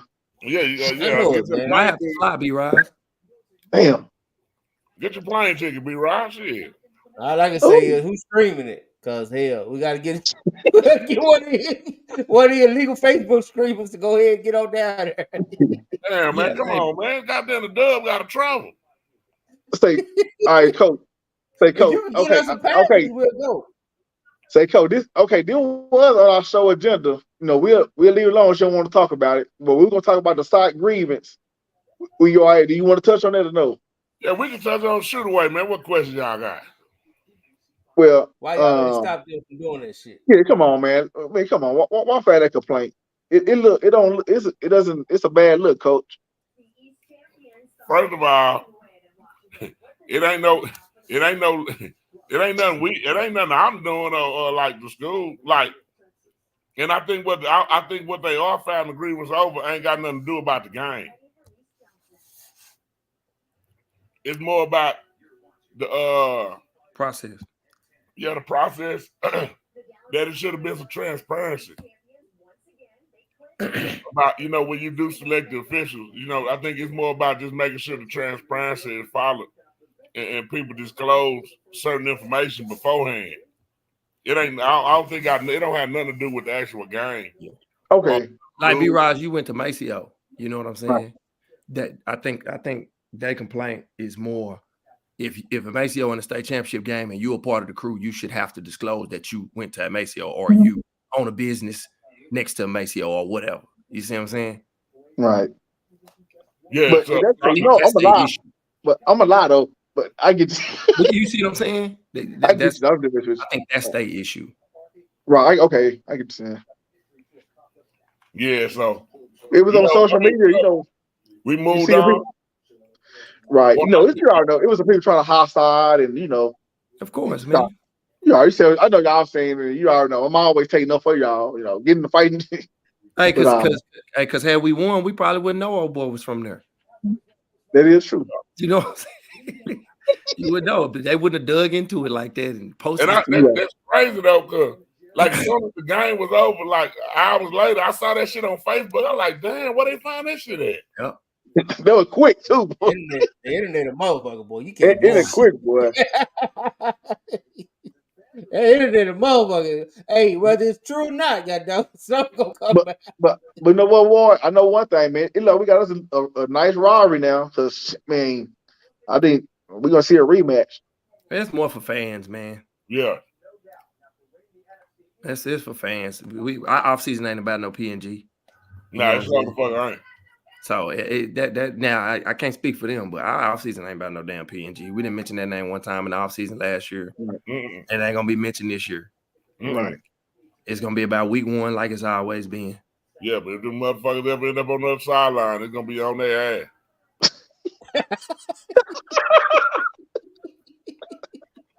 Yeah. Some other motherfuckers finna suffer.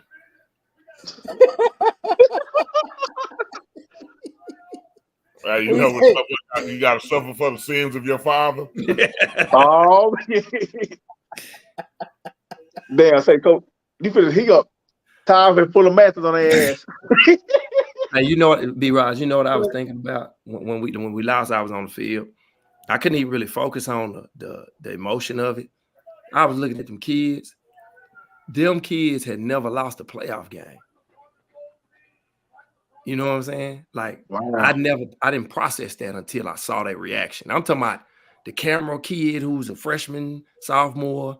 Them kids, our seniors they was freshmen the last time we lost some playoffs, dog. Mm-hmm. They had never felt that. They didn't know what that felt like. That's crazy. That's I was more thinking about like, damn, he ain't never lost. Because they was hysterical. You know what I'm saying? Yeah, we seen it. All right, man. We seen it, right? Yeah. And I'm like, dang, they had never lost. They had never seen it. That's crazy. Yep, they sure Coach had Nick, I got Coach Nick on call me out. He said, I'm a North Crowley. Coach Nick, where you been? I always been a North Crowley fan. What up, Coach? Where you been, Coach? Where you been, Coach?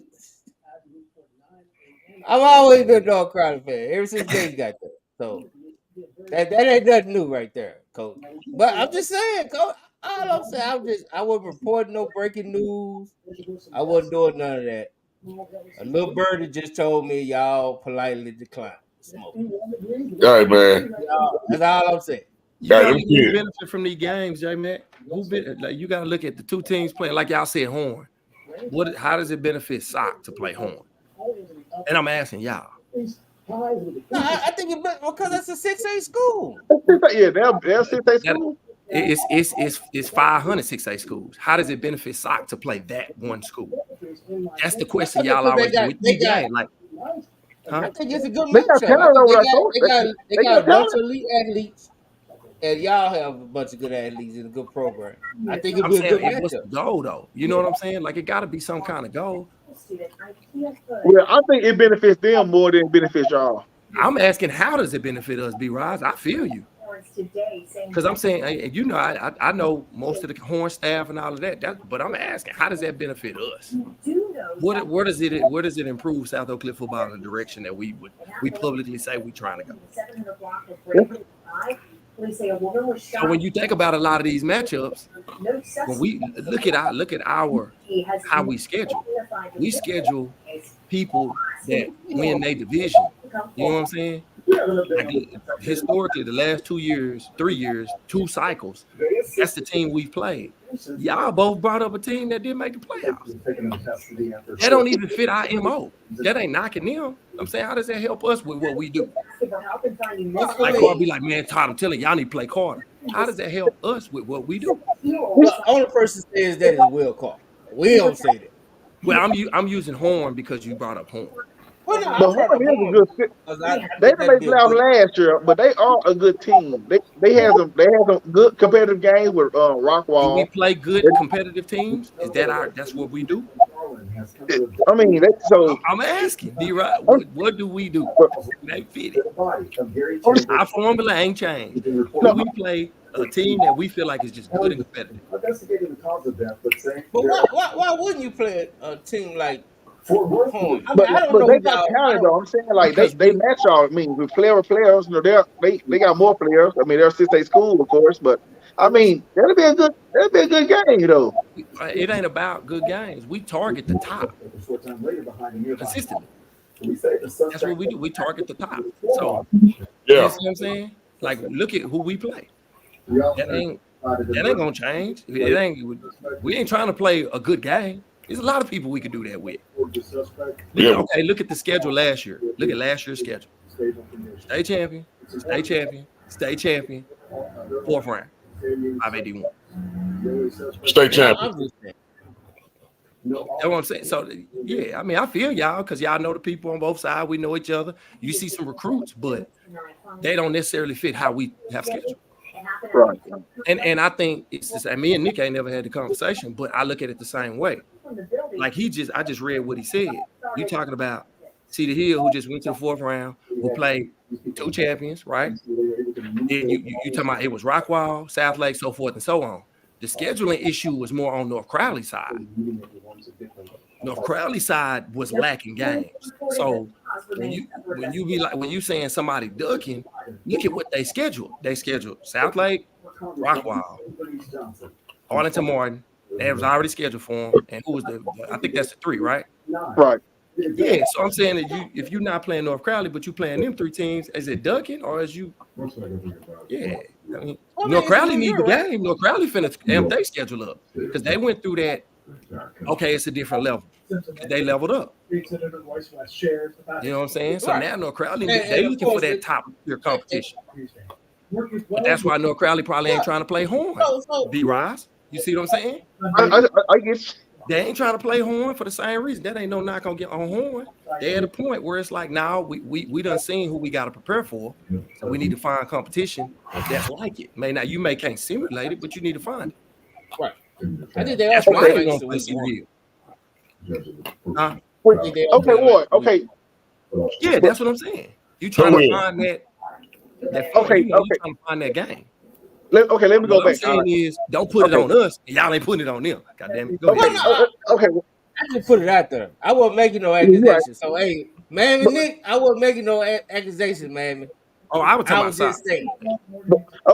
Okay, Ward. I got a question for you, Ward. Okay, PNG. I mean, would you play a team like Highland Park to prepare for a team like PNG? In my opinion, now, because again, look at the schedule we've had. You see what I'm saying?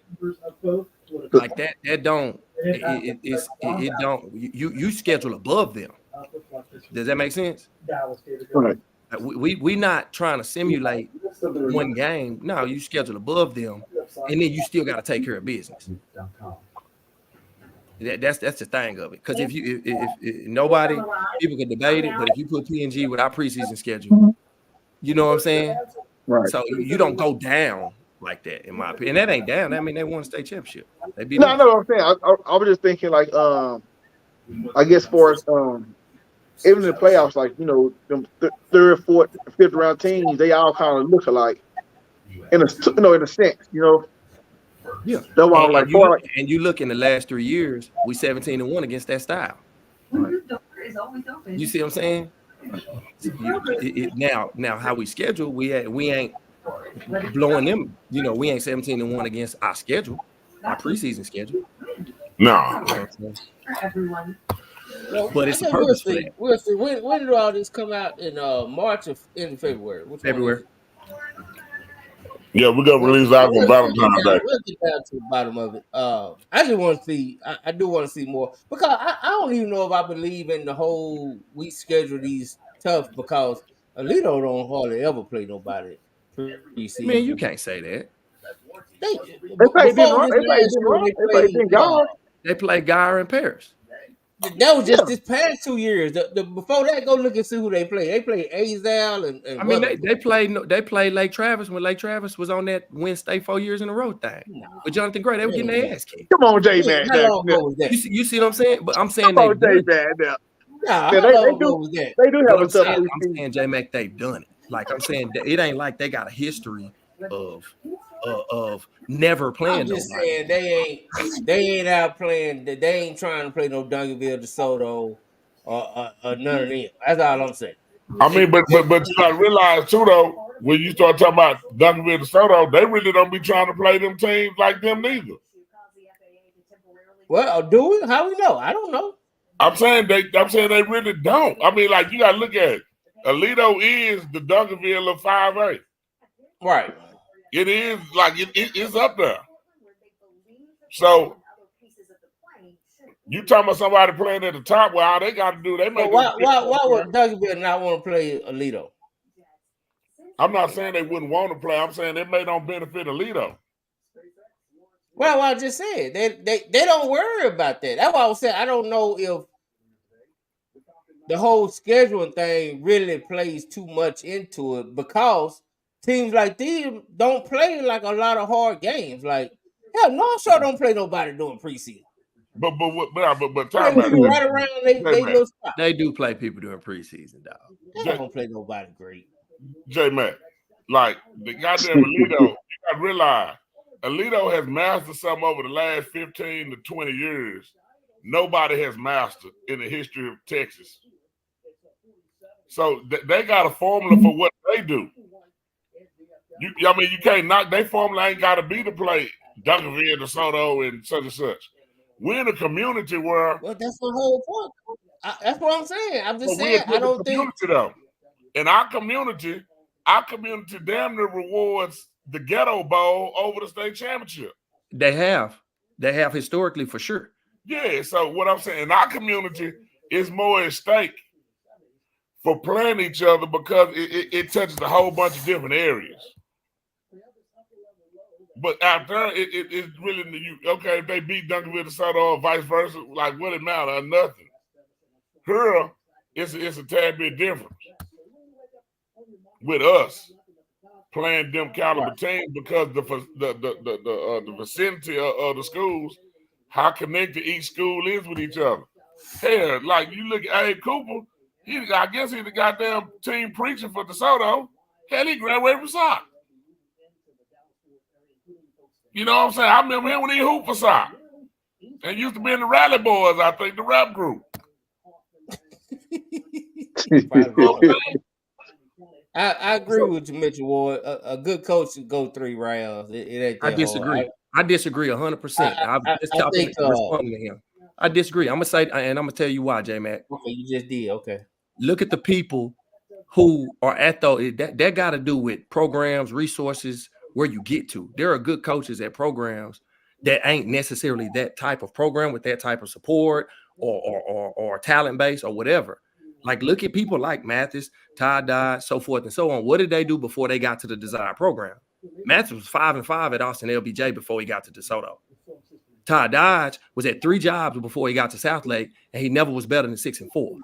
So we can't say, if we talking about how goatish these type of guys are, you can't say, well, it ain't hard. Only good coaches make to the 3rd round. It's not hard. No, you looking at certain type of program. Eventually.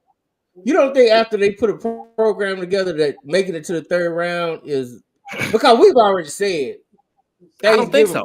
Is always the goal, right? It's the goal for certain programs because again, people be forgetting it was some uproar that Mathis was being hired at DeSoto. Like it was some people mad as hell because of his record at Austin LBJ. No doubt. I don't know who forgot that. I did. Yeah, but obviously people forgot. You see what I'm saying? Like that's the thing because we talking about the standard is 3rd round for good coaches or whatever, however we wording it. But there are people who can coach that ain't got to that point, and they never get to that point because it's still opportunities. It was somebody that bought into. You don't think if they've proven that they will start making it to that? Because I do believe that. I believe it. I ask you this, J Mac. How did I love to use Todd Dodge? How did Todd Dodge prove that he would be what he was at Southlake when he had 3 jobs before and had never won more than 6 games? How had he proved it based on what y'all saying? Well, that's what I'm saying. How long did he stay there too? I'm saying over time, if a good coach stay there, he'll get it done. Now he chose to keep moving until he got to the place where he could do it. Because let's just be honest, Southlake wasn't no powerhouse when he got there. But you proved it was. No, you wrong. He won state championships before he got there. Yeah, with Dane Johnson and all them. Now stop that. They won state. Yeah, he got to a program that was at a point that had what he needed. Yeah, go research Bob Ledbetter. My point is, there was a point in Todd Dodge's career where, with what y'all are saying, he ain't a good coach. You saying, well, yeah, if he stayed there long enough, but we talking about right there at that point, he don't fit what you're saying, and that's the guy I'm talking about. That guy that ain't at that point where he's gotten to that program. Sam, what we doing, that's not normal. Like people don't take programs that ain't never been shit, you know what I'm saying, and make them to the top part. And I ain't talking about Duncanville Sam. I'm talking about Lincoln Sam. I'm talking about Skyline Sam. You know, that's not normal in this profession. Most people's goal is to get to these desirable jobs with these resources. And that's what we basing it off of. So I'm saying specify it to those programs. You can't just say, man, a good coach gonna get to the 3rd round. That's not true. Hey, Ward, this is Todd Dodge's records as a head coach. At Cameron, he was 3-7. In 95 at Cameron, he was 5-5. This is J Mac. In 96 at Carrollton Newman Smith, he was 3-7. At Carrollton Newman Smith the next year, he was 5-5. Then he goes to Collar Fossil Ridge and is 2-7. Then the next year he's 5-5. Then he goes to Southlake in 2000. He goes 9-5. Then he goes, the next year he goes 10-5. Then he goes 16-0, 15-1, 16-0, 16-0, 16-0. Went to UNT. He come back and coach at Marble Falls, 4-6. Marble Falls the next year, 4-6. Then goes to Austin Westlake. Goes 7-4, 4-2, 11-3, 14-1, 13-2. Then he won 3 state championships in a row, 15-1, 14-0, and 16-0.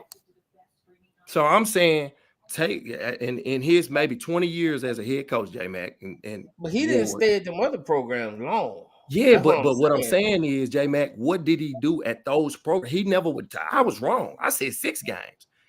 Outside of South Lake and Westlake, he never won more than 5 games as a head coach. That's not knocking him. Well, how long did he stay there? He didn't stay there that long either. Yeah, but how did he move on? Like, think about it, J-Mac. I never won more than 5 games. We saying his best record in 6 years, and then Marvin Falls, that's 8 years, because 2 years there. In 8 years as a head coach, my best record was winning 5 games, J-Mac. We're saying, at the schools he went to, his record, like he won immediately because of the school. Because of the school. So that's where I'm disagreeing.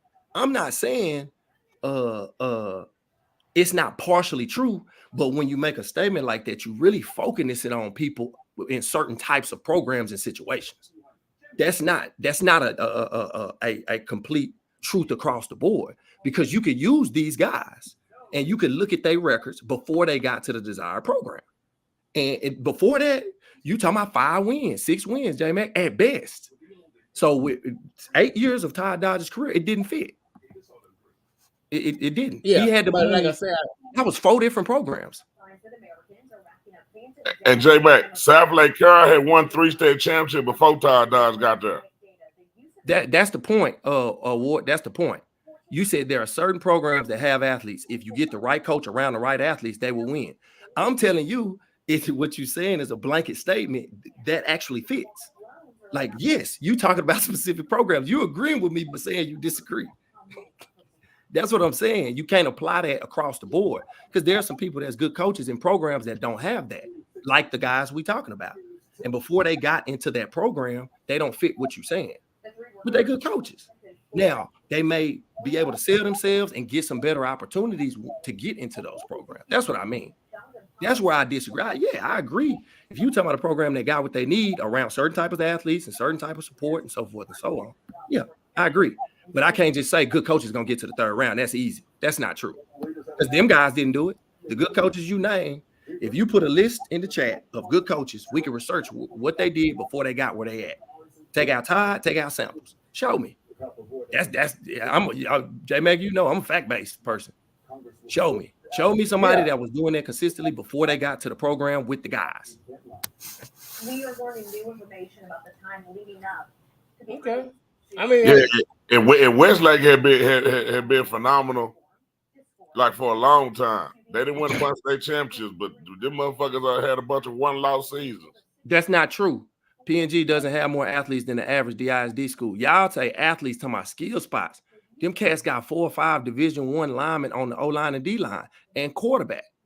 So in football, it ain't just about skinny guys running around. The game won in the trenches. PNG has athletes, they just not skinny. That's what that's the part of the game that we, like Todd said, in our community and culture, we focus on the little guys. But when you got athletes in them trenches, man, that's different. And that quarterback. You can't say a team don't got athletes because they ain't got nobody going 10-6. Hell, we ain't got nobody going 10-6 at soccer. Yeah, we ain't had nobody going 10-6 since Buddy graduated in shit. 2014. Yeah. Yeah, we ain't had nobody break 11 flat on our roster last year. No, it's all about the trenches. That's for sure. But I have to look into that. I have to look into that. But I ain't gonna lie, I didn't hear about South Lake until Dodge got there. That was like a 1A school. It was a growing community, J-Mac. So you got to think they won like a 2A title, 3A title, 4A title. You see what I'm saying? As the community was growing, they was winning in every division. Yeah, it's like Argyle, how Argyle's going. Mm-hmm. Yeah, like Argyle, they got 2 titles, right? When Argyle starts getting to a point, when Argyle starts getting to a point where they start getting black talent in, J-Mac, what's gonna happen? Yeah, they working on it.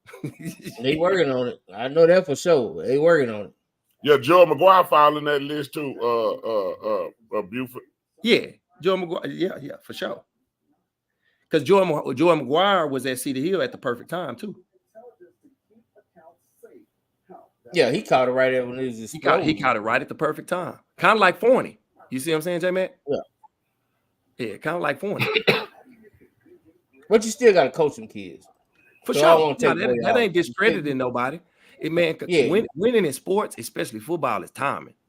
It's a lot of timing to it. You know what I'm saying? Some things that's done in the 80s or in the 2020s couldn't been done in other times. You know, in that same spot. The areas change, and you got to find a perfect mix. I gotta put that bitch. Mitch, I'm trying to get out of here, but you keep saying stuff making me scratch my head, bro. I think everybody knew who Allen was. See, that's not true. That's not true. Allen had won state before that. They won state in 08, 3 years before he got there. Yeah. And furthermore, my wife went to Allen. And furthermore, Allen had been to the regional finals and semifinals multiple times. They wasn't. They kept losing to South Lake. Yeah, they kept losing to the South Lake team. We talking about that's not true. Yeah, that is true. They was now. We didn't know about the greatness. Now they Yeah, we wasn't calling them one of the premier programs, but they was definitely a mainstay. That was like Guy right now. Yeah. Yeah. Because Guy done won what, 2? Hurd won 1 or 2, and I think Walsh won 1. Ryan too. Well, Ryan done won with 1, right? Now Ryan done won several. I think they 4 or 5 deep. I know their appearances. I know they Coach won like Henry or that they before won when Coach I was Henry? in school, and they won after I was out of school. I think Ryan may have won 3. 3, yeah. So that's it. I can go like look at 02, it. 03, and then it was like 06-ish, and then they won I that. remember they was getting a lot of slack. We talked to Coach Henry about that. They was getting a lot of slack when they wasn't winning. They were losing to. Yeah, I know they won the year before we went to state at Lincoln. We played in Ryan that year we went to state. They won state the year before that, so they had to be in 04. Yeah, that's when they had what was the quarterback name? The Black Battle. No, it wasn't Battle. It was the other quarterback. Damn, Coach Davis played semi-pro with him. I can't think what his name is. Oh, James Battle. Nah, it was after James Battle. It was the other dude. It wasn't Walsh, but it was another dude. You said after Walsh or before Walsh? Before Walsh, but after James Battle. Oh, you talking about that Ryan? Hey, Ryan, not Guy, Ryan. Yeah, and Ryan, yeah. Yeah, Guy won state in 12 and 13. That's Hurd. Yeah. That's their 2 championships. And Ryan only won Ryan won 3. They won in 1 and 2, and then they won in 20. Hey, J-Mac, it's crazy to be talking about these teams and their titles that teams I always respected and felt like they was like it, and we got almost the same amount. Yeah. Ain't that why? It's crazy. You don't even realize where you at when you in it. We talking about Ryan and Dyer, and I remember, I always saw them like, shh, they royalty. You know what I mean? Yeah. Ryan just went on some runs like from 2015 till 20. They only lost 1 game each year. They were 15-0 one year. Then the next year they were 12-2. They done had some hell of a run. They just got that one ass whooping in state a few times. Hey, like Longview, J-Mac. I hate B Rise and Snook House. See, he describing Longview now. They got 1 more title.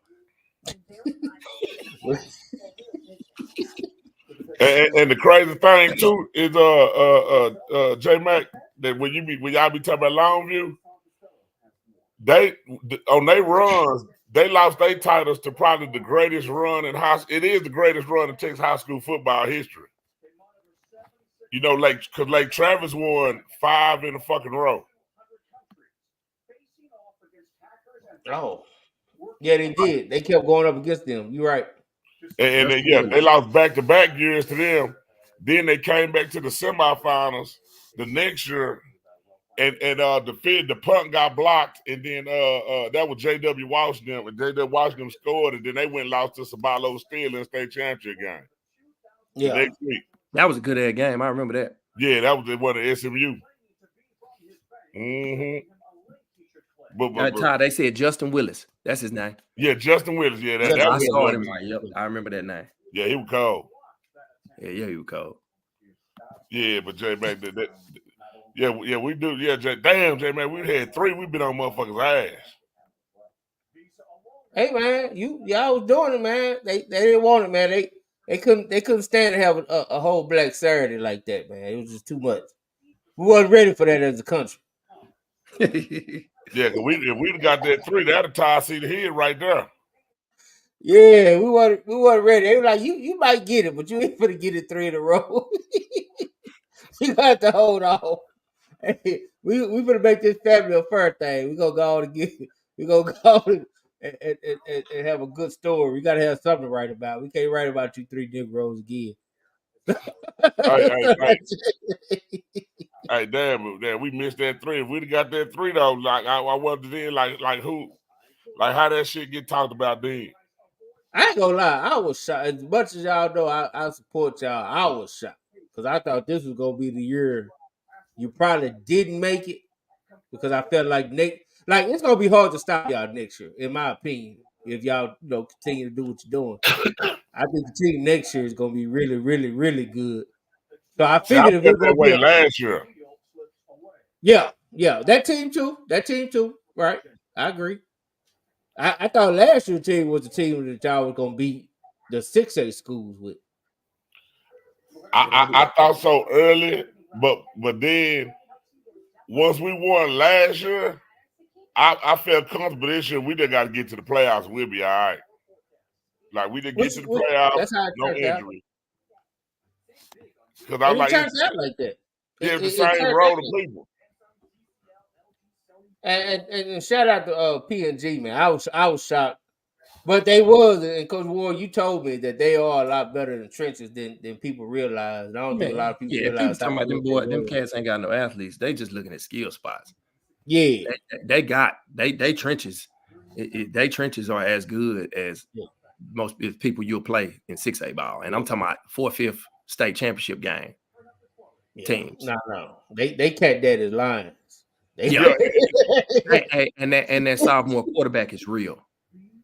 Yeah, he's good. Yeah, he real. And they got him on the fluke, right? Because the starter got hurt, so they just put him in. Yeah, the starter got hurt. They put him in. The starter came back, and they kept him going. And they kept him. Yeah, it was kind of like the Duncanville thing. Yeah, so that's how it happens. Yeah.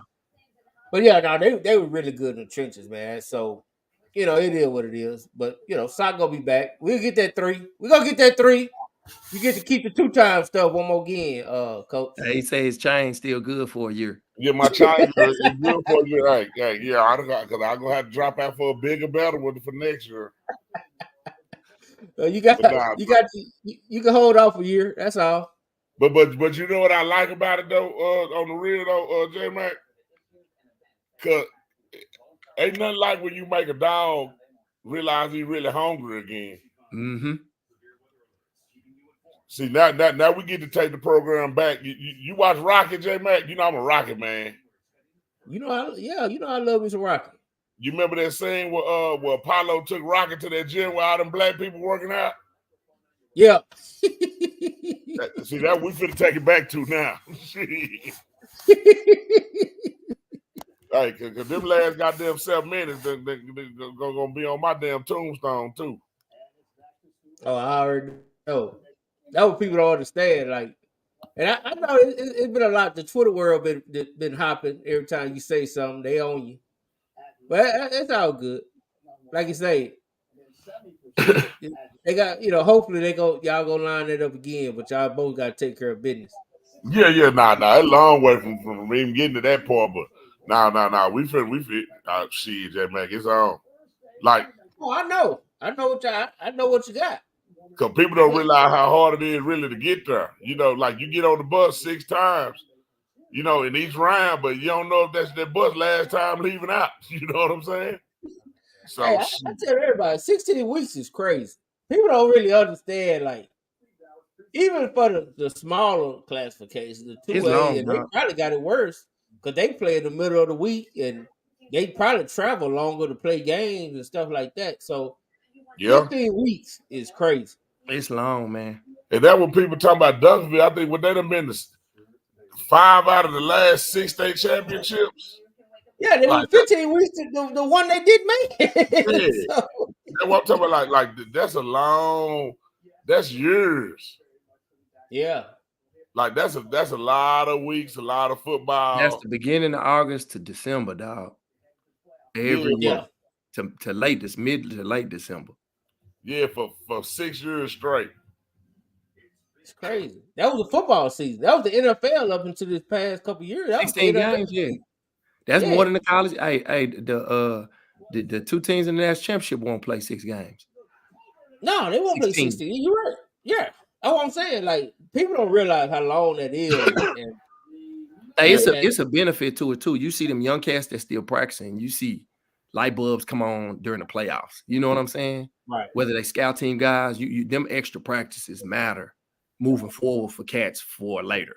And I don't think people understand how much better the team getting, even the cats that's not playing. You know what I'm saying?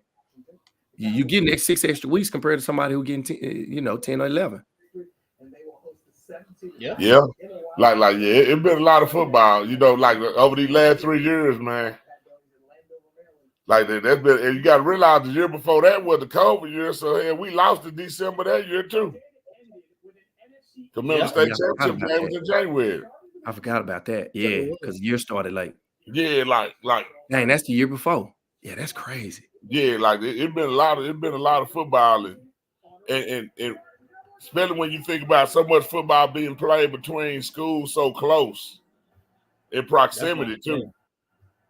Like that shit gonna end up being a study. Somebody gonna run some kind of way to figure out something. Because it's gonna be a problem. Yeah, that's gonna be a story that needs to get told at some point. Yeah, but that shit gotta be a trilogy because like we gotta get our own section. We ain't sharing that shit. Our movie gonna be long. Like remember Shaka Zulu used to come on TV? Motherfucker be 7 days a goddamn movie. Shit. Well, I forgot about Shaka Zulu. That used to be my movie when I was little. Man. But you want to tell you how they should do it though? You should watch it every year when it came out. You start with Samp. So you do the Samp part of the story first. That's the first movie.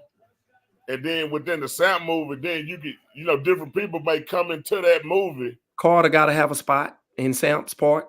Yeah. But I'm talking about like, so I'm talking about like different part, like you can go back to Samp the first time he beat Mathis when Mathis first got to DeSoto. You know what I'm saying? Where like when you thinking like them Game of Thrones shit, where you not knowing that eventually the next one is the Mathis movie. You know what I'm saying? Like season 2 of Game of Thrones starts up north with Stannis on the beach. Yeah. With the Lord of Light. But you don't know who he is though. Yeah, but you get introduced to all the characters, but you don't know what character gonna end up being shit. Mm-hmm. And then you got to make sock last because we're gonna need like about 3 days for our shit.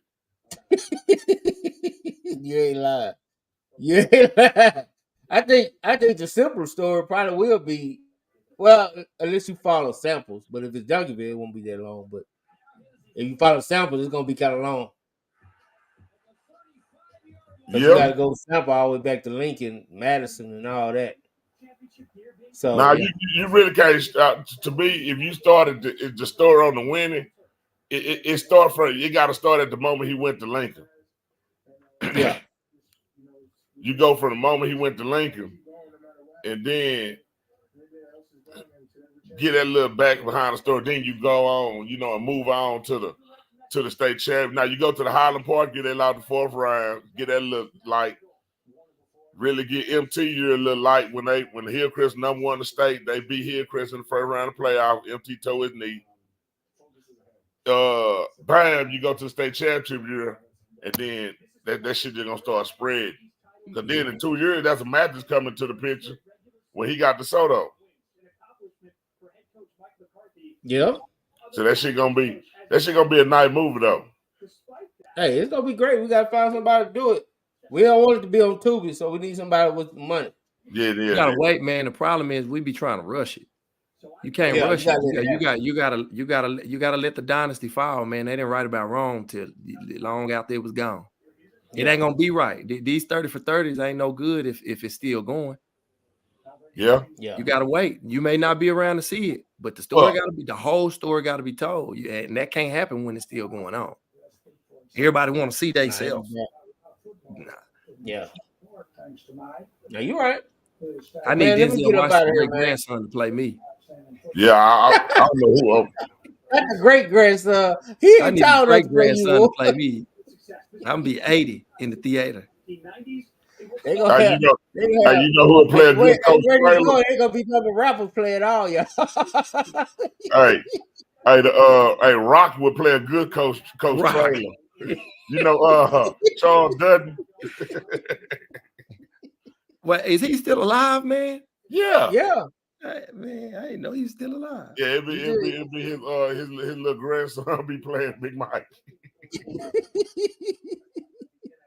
You know one thing about the Rock, boy, Charles Dutton, he gonna play the same character. Oh, even when he played Freddie J, he was still the Rock. Hey, that motherfucker, we finally try to be the motherfucker that plays Superfly on the remake. Oh yeah, you know he is. And he gonna be dancing with him. Yeah, you believe that. Zach will end up lying, talking about he the Rock. Zach. I don't know who y'all gonna play to be that angry. Y'all gonna go find a wrestler or something. play Zach. Zach, it's gonna be a Samoan playing Zach. God damn. Hey, it might be the big Samoan from that was on Gridiron Gang. I'm telling you, that's gonna be Zach. He angry too. He gonna have to get all the tats on his legs and all of that. God damn. He gonna need it. He gonna need it. But anyway, man, I appreciate y'all, man. We gonna get on out of here. First show 2024, man. Y'all know how we do it. All right, man. Hey, boy, man, it's been fun, man. I like the bullshit hour. Yeah, that's why I came on when I saw Ty Rant start because I knew he was gonna get out schedule. All right, y'all. All right, man. Watch this.